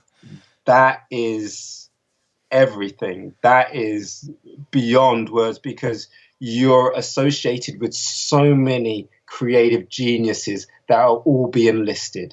And you could walk past one of them in the street and never even know that you're in the same film, and you both got the same credit. But you appreciate every single name on there and being a part of this thing. I'm just like, oh my God, that's there forever. Oh my God. Yeah. So it's yeah, man. Yeah. I can't get enough, really. That's great. And especially when the fans meet you and they say, wow, you were associated with all these films, and so they're doing to you what you do to everyone else, so you can really appreciate where they're coming from. I had this conversation with this amazing puppeteer and animatronic guy, Mossen, and I told him about the experience of seeing these guys as a kid in Return of the Jedi, just in half in and half out of their costumes and stuff, and thinking, wow, that's something I want to do. And I completely forgot about it. I didn't remember it until I was on set on episode 7, looking at the backstage area and look at everybody half in and half out of their costumes. Then it hit me. It hit me like a brick in the chest. It was like, oh my goodness. I remember wanting to be a part of this. Aww. And Mossen said to me, and just think, people are going to see the behind the scenes footage of all these things now and spot you and spot all the other guys and think, wow, one day I want to be a part of something like that. And I think that's why it's important to give so much when you're on set when you're on set in these costumes. People know that I play around in these suits and I'll stay in them forever if you let me. So when I'm actually on set and it's in between a take, I carry on the performance because it is still giving, and it's also me trying to work out my range. A lot of it is working out my range and my movements and things like that, but it's all tied into knowing that people are seeing and pointing and having that moment saying, oh, I remember seeing that droid, or I remember seeing that creature. There was one moment when I was on set, and it was that moment when everyone looks up and they're supposed to see this Imperial ship above or whatever. And I looked up, and at the top of the set, I saw one of the builders who was just looking down, and I couldn't lean back and look enough, look that much. But I remember giving him a wave, and then he waved back, and I thought, yeah, that's a moment. Nice. How did when you're at like Celebration Europe and these kids come over to you, how is that moment? Well, I'm still kind of under the radar because I'm kind of just doing the podcast at the moment. I'm gonna earn the right. I feel like I need to earn the right with more characters and more things to actually bring to a Comic-Con convention or a Star Wars event. And so when I was there just last year, it was a podcast I was doing, but to be able to talk to a live audience or even answer some of their questions afterwards, you're amongst like-minded people. You're amongst extended family that have an appreciation of some kind or another of this amazing universe, and just the varied kind of takes. Some people are just happy to ask a question. Some people want a picture. Some people want to ask about what that experience was like. When Martin Keeler had sent me your information and sent me the characters you had played, I was very happy to see that you played K1 because I remember that droid, seeing it for the first time, seeing Rogue One for the first time, seeing that droid talk to the kids, and the kids are all looking at this droid because I'm sure before the Empire invaded, they had never really seen droids like that. And now these kids are treating K1 the way kids do at Celebration when they see the C-3PO cosplayers and the R2s, R2. and they're touching him and seeing what he's all about. So it reminded me of the fans doing the same things at the Celebration conventions. Yeah, and let's not forget that he's a busted droid. He's been around a very long time. You know, it's very rare that you'll see a pristine, brand new droid, unless it's just come off the conveyor belt from the Imperial side. You know, it was beautiful. But also, what Pablo Hidalgo wrote in that book about that droid, it just fit, and I was just over the moon when I got to read that. I just thought, oh, that is just awesome. That is just awesome. And it mentions something about him looking after these street urchins and things like that. And he feeds them and they help him out and stuff like that. But it was kind of like the droid belonged to them. Right. You know?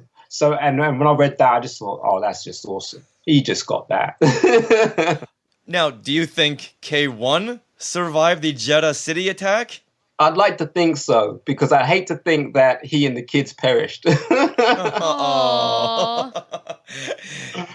know? But then also there is this whole time factor, you know, where I think Saw Gerrera's hideout was something like 10 miles away. So however long it takes to traipse through that Jordan desert for 10 miles, you know, was enough time for maybe the droid and the kids to escape, as well as, now I don't know the characters' names, man, right? As well as that guy with the funny nose and that guy with the Walrus Man? Yeah. Oh, okay, Ponda Baba and Dr. Evazan. Yes. You see, I still get freaked out by that, because I'm always getting corrected by the guys and saying, "Oh yeah, and that's blah blah blah, and that's blah blah blah." You know. So yeah, I'm still getting up on it. Or maybe Kratinus, as a young Kratinus, came and said, "K1, you gotta get out of here. Trust me. You and the kids, let's go, okay? Prashi, start up the Star Speeder, okay? Gotta get these people out of here." So there's a little backstory for you. Let's use some speeder. We just won in a game. Yeah, there you go. Very, very Marty McFly-ish. Yeah. Okay, so if Pablo ever asks, you can feed him that story and, you know, claim it as your own. That's all fine and good. Now, let's just say hypothetically in The Last Jedi, if Maz was looking for a new house band for her new establishment, do you think Emanate would be a good fit? What do you think about that? I'm not sure. You know, what are these movies rated as? Yeah, and to those listeners out there who doesn't know what Emanate is, you know what? You go ahead and tell people what Emanate is.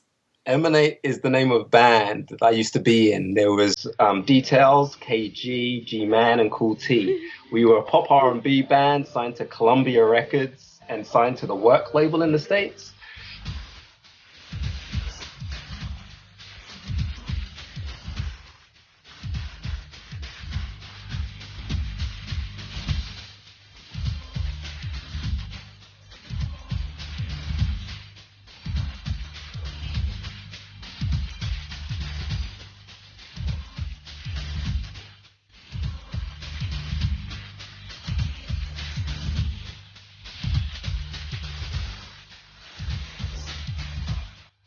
Yeah, we were a band that blew up in '95, and then instant success, kind of went straight to number 2 in the charts with a song called "I've Got a Little Something for You," which was then added to the Bad Boys the movie soundtrack. Wow. And then our second release was added to another movie soundtrack called the Rainbow. I think it was a Bob Hoskins movie, children's movie. Oh. And then we toured with Janet Jackson. We had remixes from Jodeci. We toured with TLC. Oh my goodness. Backstreet Boys, we met them obviously over here. Bands like Boyzone. We were kind of in that ilk, just as a British band called Take That were kind of fading out. and we reached a point where we were like the Black Take That, doing this R&B pop thing, and had a blast. It was an incredible time. It was amazing. Wow. So then maybe the house band at Maz's Castle, they perished in the destruction. So now there's an opening. So maybe Fratness and Emanate can all get together, form one big band, and there you go. Actually, to have four of us there on our knees, kind of like in these suits, and perform that could work. I love it. I like it. But the funny thing is, it's kind of like the journey was that I'd always wanted to be an actor, and once I'd finished at drama school, at drama college, I couldn't get an equity card. An equity card is like the Actors Union card that you need to take with you that allows you to go to castings and so on and so forth. But I couldn't get one because I didn't have any contracts. And to get a contract, you needed an equity card. And so the loophole that I found was for dancing for people. So I was dancing for people like Gwen Guthrie, who sang, "Ain't nothing going on but the rent. Got to have a J-O-B if you want to be." See, I got my start dancing for her, and then ended up auditioning for MC Hammer's Too Legit to Quit tour. And then in the same year that happened, I'd met the New Power Generation outside Earl's Court. And then they said that I would be a really good fit and to come and see them the following year when they came back. But Prince came back without them, so that kind of didn't work out. But at the end of that year, that's when me and the guys decided that we were going to form this band and see if we could get a record deal. And by this point, I'd kind of thought, well, maybe it'll work as a stepping stone. Maybe this will help me get my equity card so I can go to castings and do some acting or whatever. And it's just something that totally ran away from us. It just totally blew up. And we were massive in Europe, massive in Australia and Japan, and because of the Bad Boys soundtrack, we were massive in America. I had 2 front covers on Black Beat magazine in New York or something. It just kind of went a bit crazy, and we had this party to go to at Donnie Ienner's place. He bought Harry Belafonte's a mansion or something up in upstate New York. It looked like a Dallas ranch, like for Dallas, white fences and stuff. It looked like that. And so we were performing with Diana King and some other artists. I can't remember. All I remember is hijacking the golf cart and crashing that. Wow. Boy, you and I are very similar. I was not at the wheel. Can I do? Yeah. Okay. I was not the one driving. We do edit, so don't worry about that. You say you're at the wheel. We'll take it out.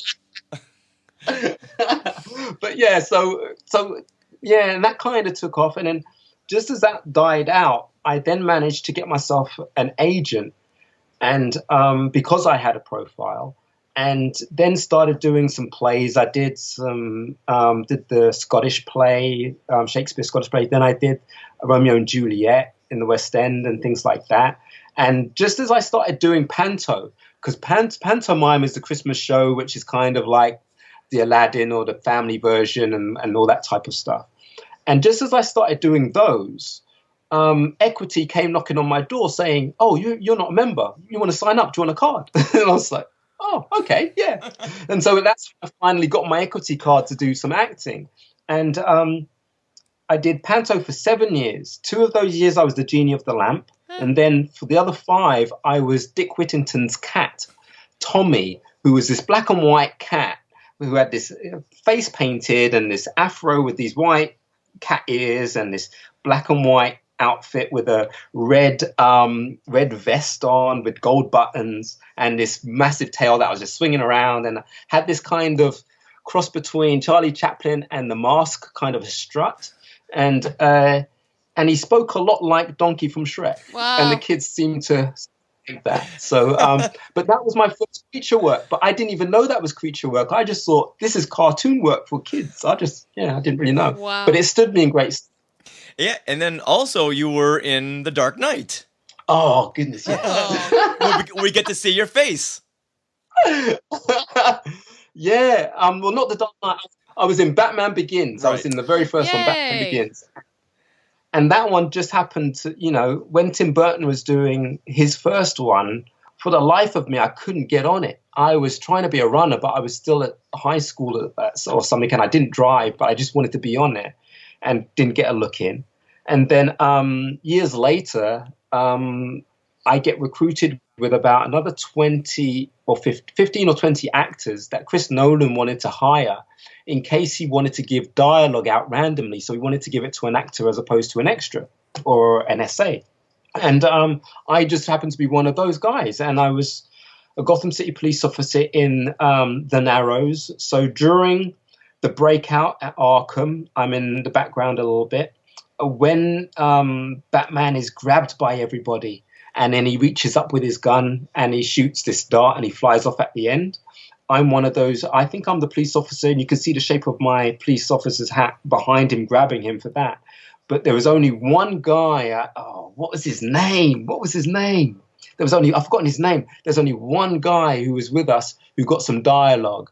And I think when Batman meets Katie Holmes on the train station and then disappears, and then a police officer down below says, "Ma'am, are you okay?"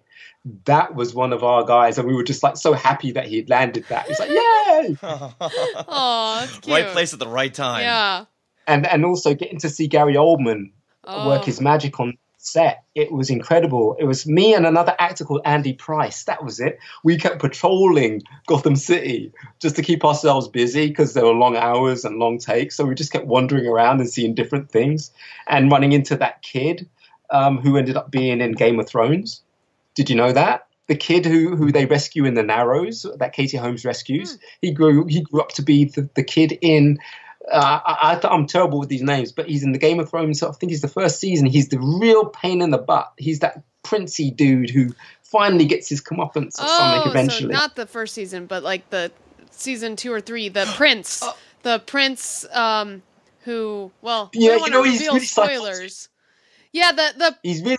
Yeah, the prince who wants to like kill people. Remember, he's really young. Yeah. But he's got bloodthirsty. Yeah, I see it now. Yeah. Yeah, the blonde guy, the blonde kid. Oh, what is his name?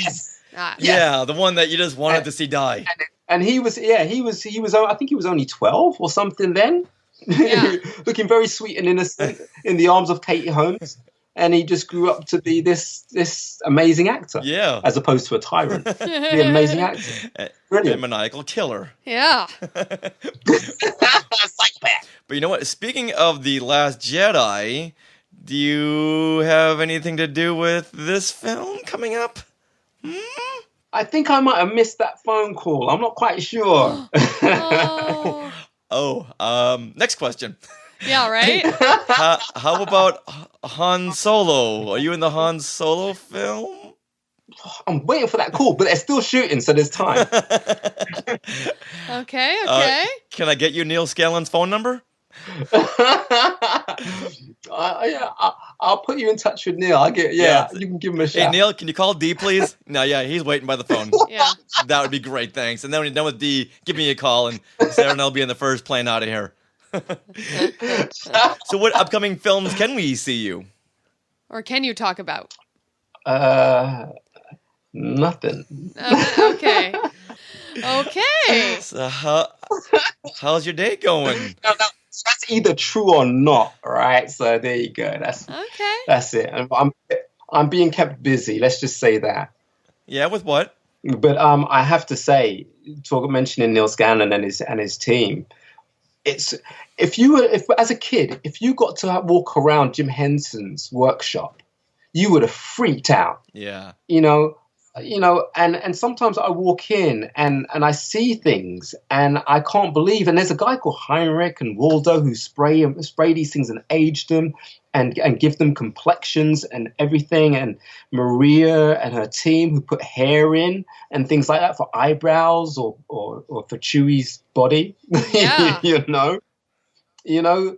It's an incredible experience. But it's like when I was when I was trying on the head for Kratinus, he'll come in and he'll look at it and he'll say, oh, have you thought about trying to move it like this or move it like that?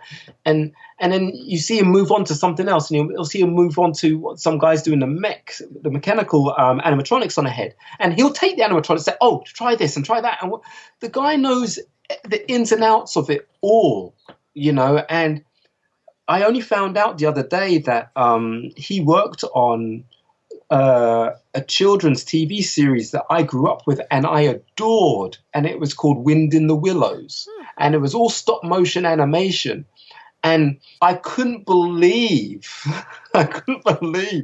that even as a child watching those things, that there was a name in there that was going to have something to do with my future later on. Wow.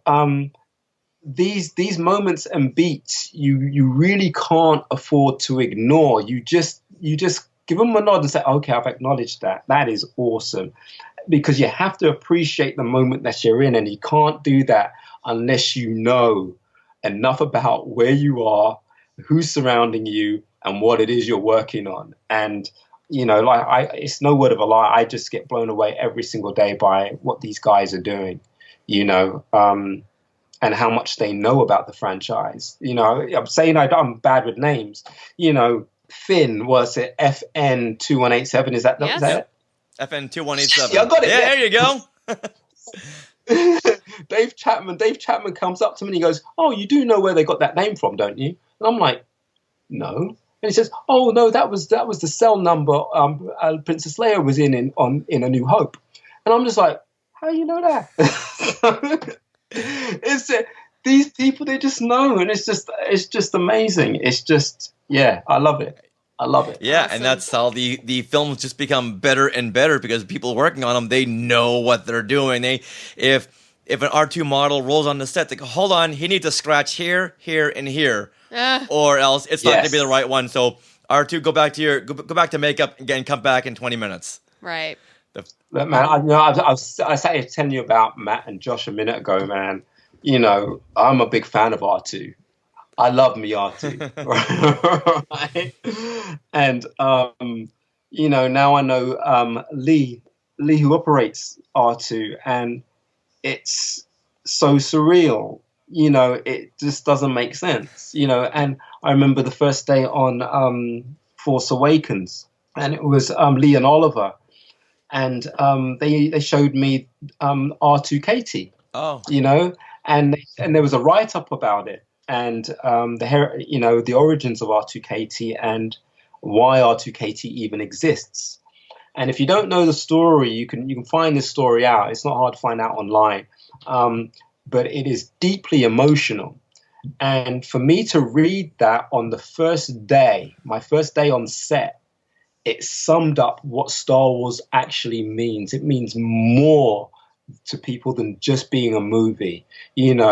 These characters fill children's hearts with so much joy and so much love. I mean, I've seen footage on YouTube where, someone's got a BB-8 rolling him around or rolling her around, and the kids are just excited and just react to this droid the same way they reacted to me in Jeddah. So, seeing things like that, those moments are so magical because they're just so sincere. Right.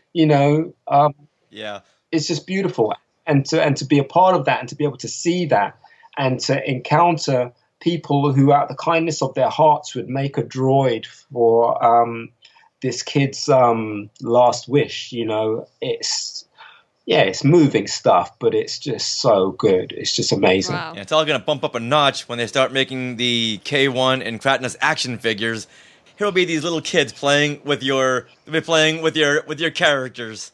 There's always that hope and that dream, because I've only seen Kratnus and Prashi as PlayStation Lego game characters. Oh. Yes. Oh.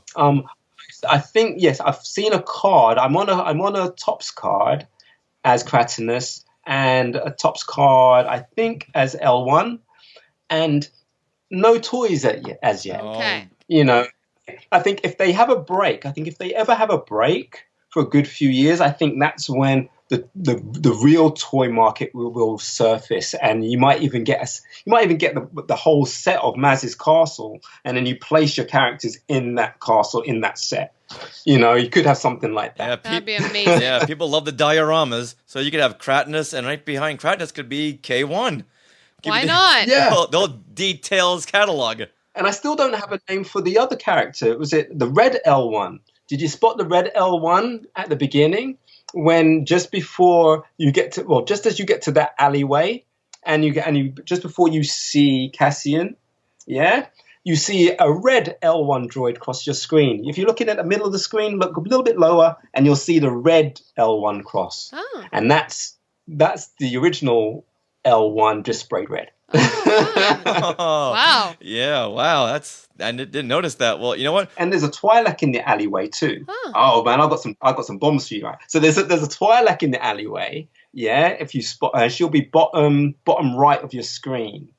And I think she did the dancing for some hologram in one of the I think it might have been Force Awakens. I'm not sure if there's one in there or earlier on in Rogue One or something like that.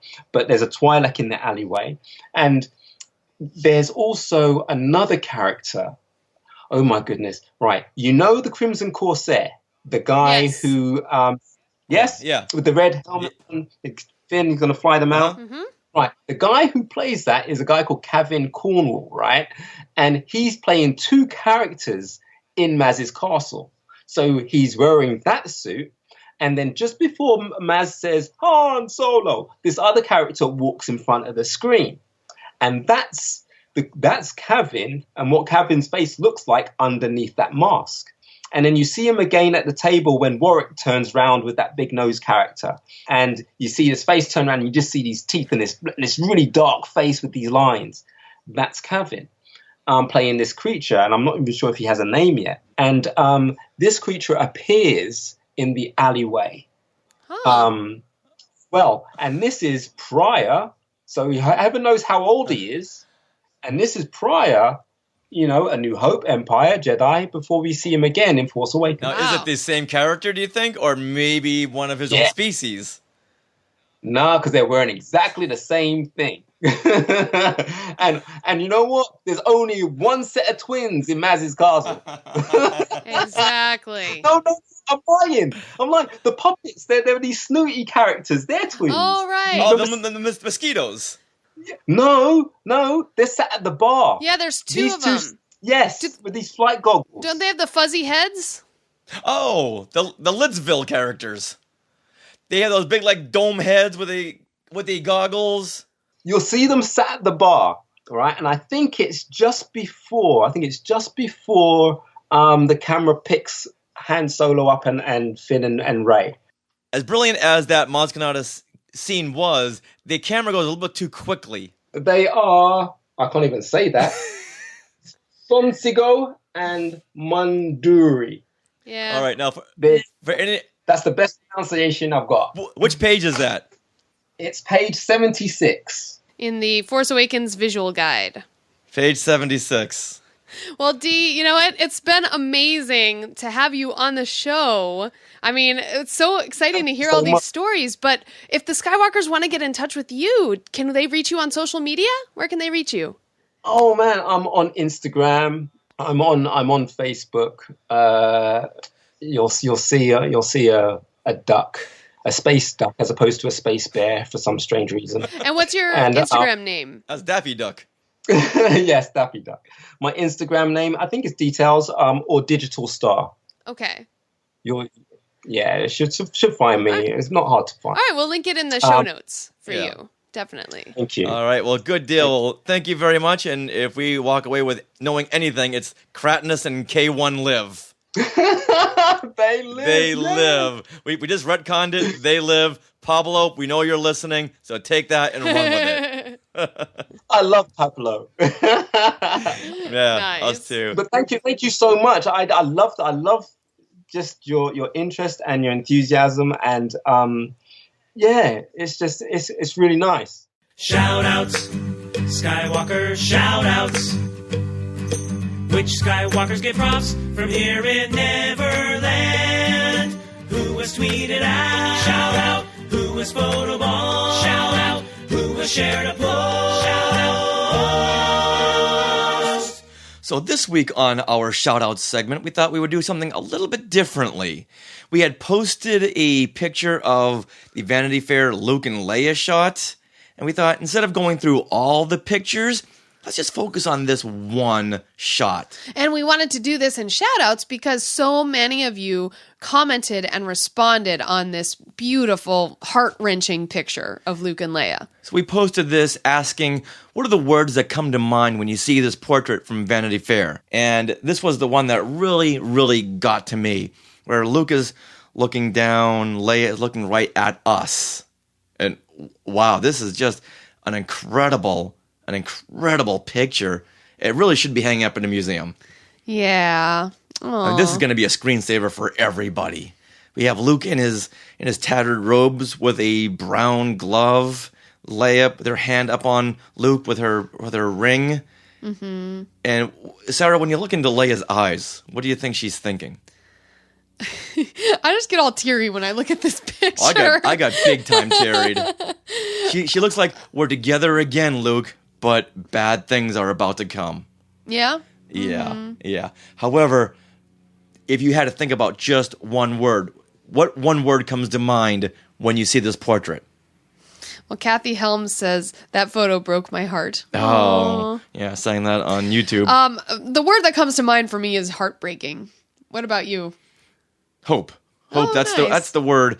Even though the look in her eyes is something bad is about to happen, but yet still, Leia's word is hope. That's the word that you can always associate with Leia.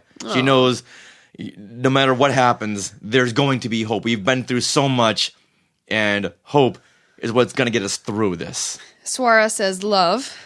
All right, now Devin says reunion. We put this out, and let's go through some of the Skywalker reactions. Okay.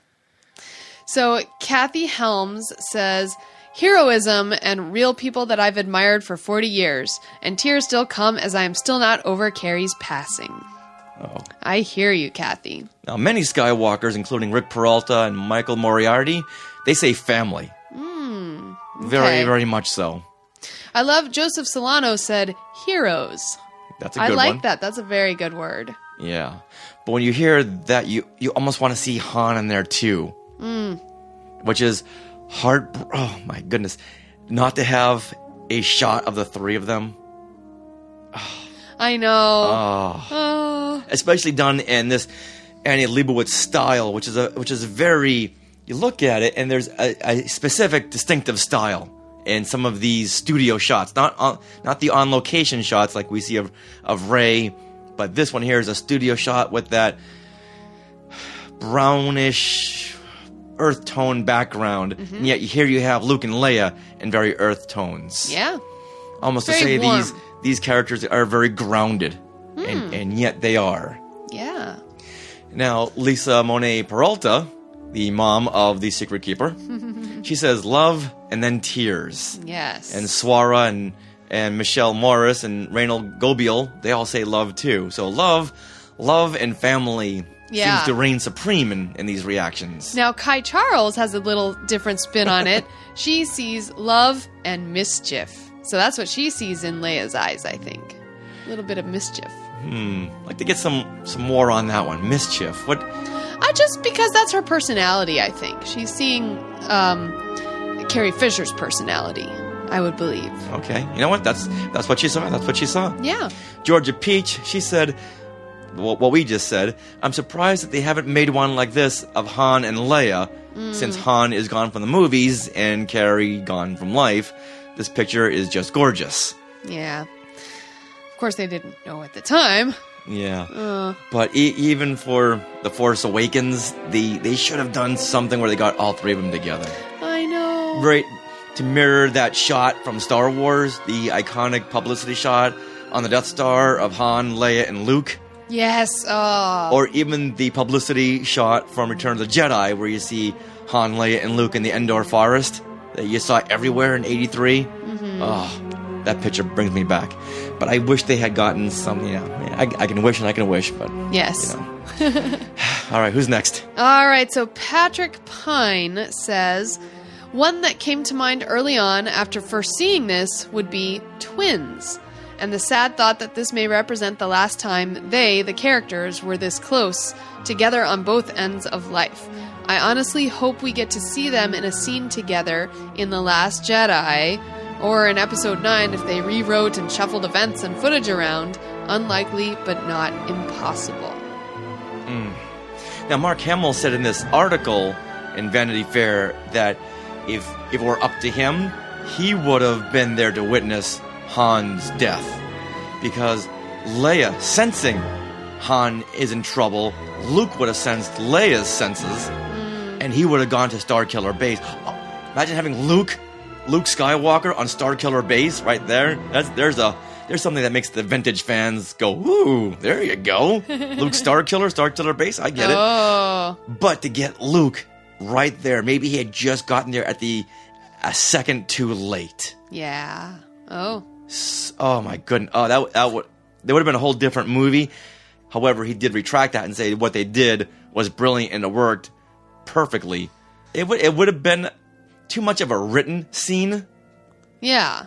I think not having Luke there, not having Leia there, it really broadens the galaxy out. We don't need to have all the characters always there at one time, but you couldn't have had cut to Luke on Ahch-To to have sensed this, because then you wouldn't have had your big reveal at the end. Right. Oops. But hopefully in The Last Jedi we're going to get something that Luke says he had sensed it when Kylo, his nephew, had killed his father. Mm-hmm. All right. Well, let's go through a couple more of these. Let's see. Oh, Sylvia Bright Seal mentions that this picture is very artistic and powerful, much like the larger-than-life paintings in the Louvre. Yes. I can definitely see that. Yeah, these just scream museum quality. Mm-hmm. Let's get on that. And Patrick Izzo says unconditional love. Mm-hmm. Very much so, but how much love will Leia feel for Luke, knowing that, Luke, if you stuck around, maybe this wouldn't have happened? Do you think it might go that way? Possibly, especially if she doesn't understand why Luke left in the first place. I think she knows why Luke left, because Leia's son just destroyed everything Luke had worked toward. I think Leia knows that he just lost it and just had to get away. Had to get away from it all. Right. But well, honestly, though, I think Leia's more beating herself up for telling Han to go after Kylo. Like, you're his father. You need to be the one to bring him back. And it was because of her words that Han stepped out on that ledge and yelled, Ben. Someone needed to go after Kylo. It was worth the risk bringing their son back. I'm just saying, I don't think he would have done that had Leia not said those words to him before he left. Right, but I don't think she's going to beat herself up, because one way or another, she had to stay behind to lead the resistance. Well, that was her place. Han, he didn't have a place right then and there, so Han had the opening in his schedule to go to Starkiller Base and do something about Kylo, about Ben. There may be a little bit of that guilt there, but I think she knows that we had to save him before it got to the next level where Snoke just 1,000% got into his head. Someone had to get there and see what they could do. Okay. So I never really thought about this until now. What's going to be the repercussions for Luke when he gets back and sees Leia? Yeah, that's going to be interesting. And will Leia and Luke even have a scene in The Last Jedi? We don't know. Because why would Luke leave Ahch-To? Right. Yeah, I'm wondering about that, and I'm wondering what we're going to learn in Ahch-To and more about Luke's journey. I mean, we're so interested. Now, there's that one scene from the trailer that I'm recalling of, was it he and R2 in the foreground as they're looking into the distance at a burning building? Suarez says, or could Leia go to Ahch-To? Right. I love having these Facebook and YouTube chats up there. Yeah. So, wow. That's the scene I'm now looking forward to the most. The Luke and Leia reunion. Okay. You know what's going to happen at the end of this movie, because you were looking forward to seeing Luke the most in The Force Awakens, and it didn't happen till the end. All right, well, there are a few Skywalkers who thought like you did, Richard. Mm-hmm. Claire Henry, her word was hope as well. Okay. As well as Anita, a Gajanyan, she said hope. After all the loss and heartbreak this family has gone through, there is still hope. So that about sums up that picture. We have family, we have love, we have hope. Evan Garcia said #carry on. Yeah. Wow. Yeah, I'm so glad we did just this one picture. That way we can dive into it a little bit more thematically. Mm-hmm. All right, now I can't wait until December 15th. Yep, let's come. Come on. Woohoo! All right. All right, with that, let's now reveal the Skywalker of the Week. Jacob Whitehurst. Jacob Whitehurst. Congratulations, Jacob! We are so excited that you have been sharing the show, and you deserve to be the Skywalker of the Week. Yeah, Jacob had written us a really nice iTunes review. He wrote, absolutely love this podcast. Keep up the good work, guys. Aww. Thank you very much, Jacob. So, Sarah, if anyone else wants to be a Skywalker of the Week, what should they do? Well, they should share the show around with their friends or on social media and just, talk about skywalking and just get other people to subscribe to the show. And once again, no one has done this yet, but if you tell someone to subscribe to the show and you get a picture of them hitting that subscribe button on their device, that'll move you to the top of the list right there. Yeah, it will. Well, no one's done it because we just mentioned it last week. Okay. All right, so we're looking for those YouTube subscribers. So please, everyone, tell a friend, tell them to tell a friend, and so on. Because we have a lot of great stuff to share with everybody from the Star Wars land progress videos. Because since we live 20 minutes away, whenever we're there, we'll take a video for a couple of minutes. Yep. And even pointing stuff out that's new that we're just noticing. We have fan films. We have press conferences. We have a day at Disneyland when the new attractions open. Lots of fun stuff to share. Yeah. We do have to give a big shout out to Rob Dellinger, who composes these jingles every week. And if you want to be the Skywalker of the Week, all you have to do is share the show in some way, say something nice about the show, subscribe to our YouTube channel. That'll do it right there. Maybe make a comment on a YouTube video, something like that. That'll shoot you right to the top. Mm-hmm. Yeah, we're branching out here. We do have to give a big shout out to Rob Dellinger, who composes these jingles every week. And also, Rob Dellinger is the John Williams of podcasting. That wraps up episode 171 of Skywalking Through Neverland. We want to give a huge thanks to Dee Tails. We want to thank Martin Keeler for getting us connected with Dee Tails, and all the Skywalkers who sent in their support for Facebook, for YouTube, and all the support you give us, and giving us your time each and every week. Yeah, we really, really love that. Wow.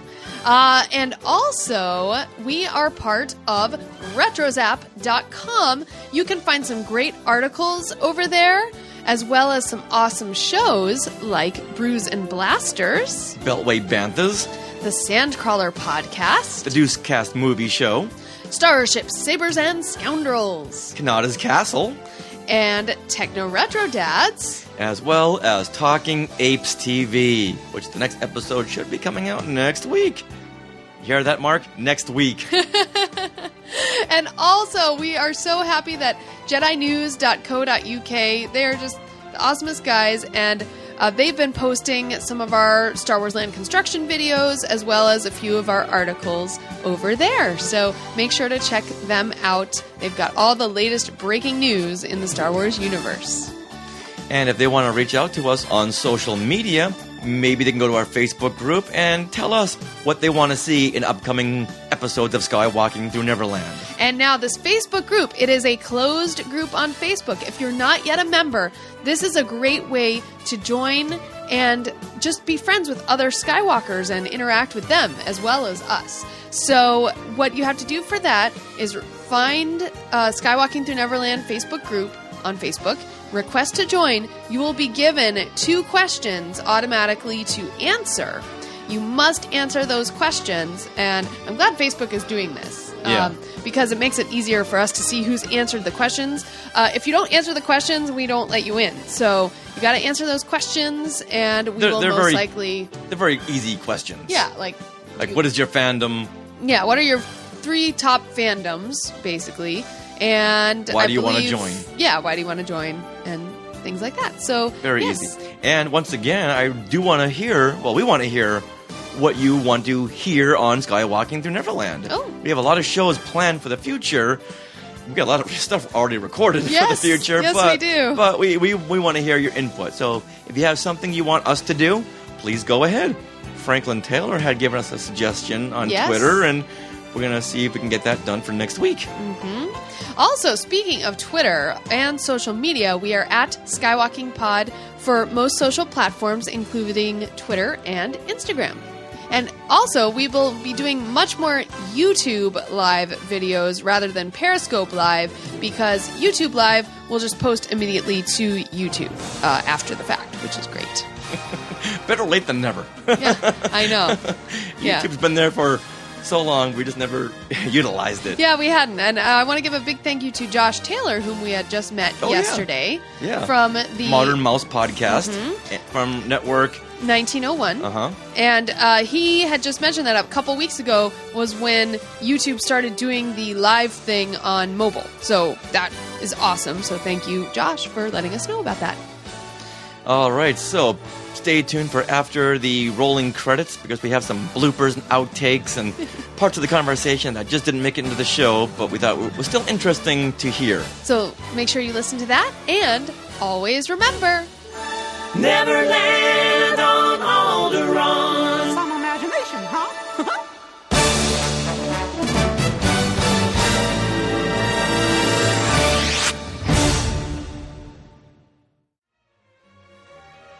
To our Skywalkers and Tweetwalkers, thanks for listening.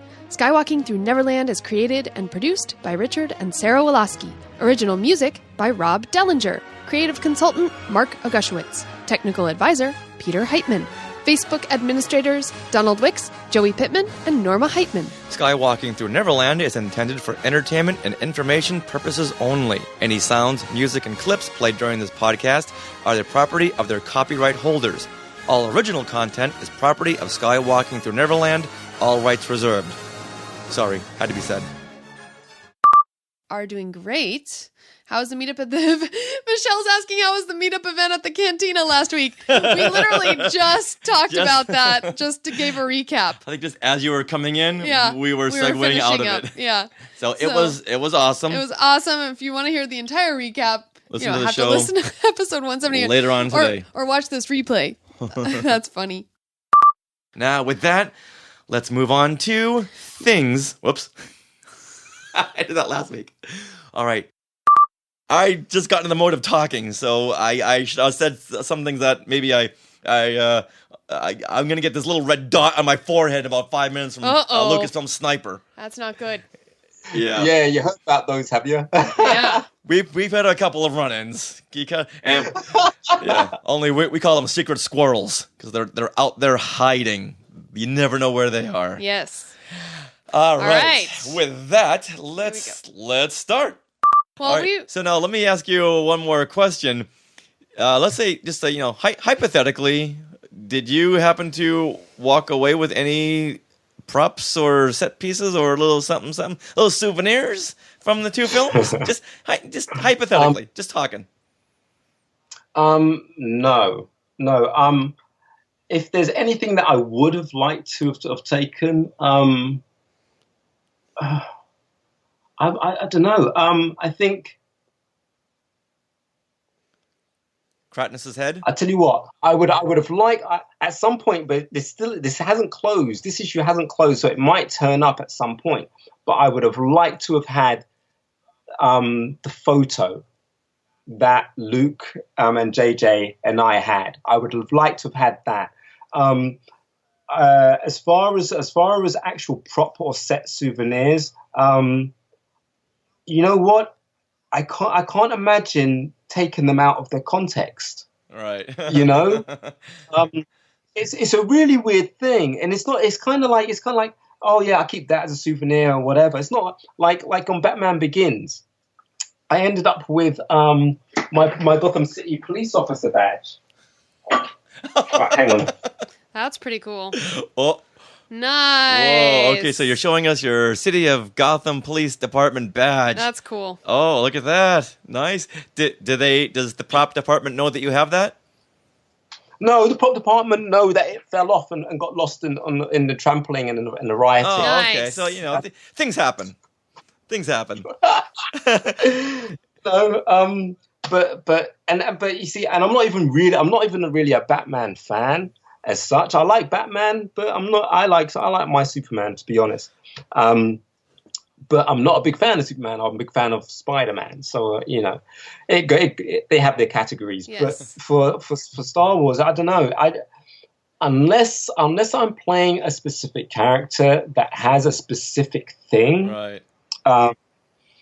It's hard for me to consider or look around and think, oh, that would look nice on my mantle at home, Right. or that, and things like that. And really and truthfully, some of these things that they only work with that set. You can't take it out of that set and put it in your room. It doesn't work. Yeah. Well, for me, it wouldn't work.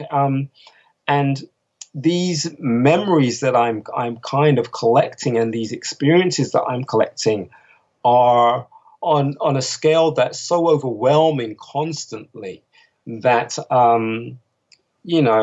when they give out when there's crew gear, when they're giving out the crew gear, or you got to order this or you got to order that, it's my bank account feels it. So that's my spin on that kind of thing. Unless my character has like a lightsaber for some strange reason, there's no reason for me to actually take that or have that. And I'm sure everything is so categorized and kept track of. It's not like you could take Maz Kanata's goggles and they wouldn't notice. Yeah, and computer chipped and all kinds of things, especially when there's big scenes and there's extras around or whatever. Everything's chipped, so they'll know if something's missing and so on and so forth. Oh. And it kind of, in a way, I think someone was it rumored that someone was? No, I don't know. Maybe someone got fired for taking something at one point or another. But it was because why ruin that experience? Right. Why ruin that experience for yourself? It's an honor and a privilege to be a part of this thing. So and let's just just make it clear that we don't condone taking other people's properties. Yes. Just want to make sure everyone knows that.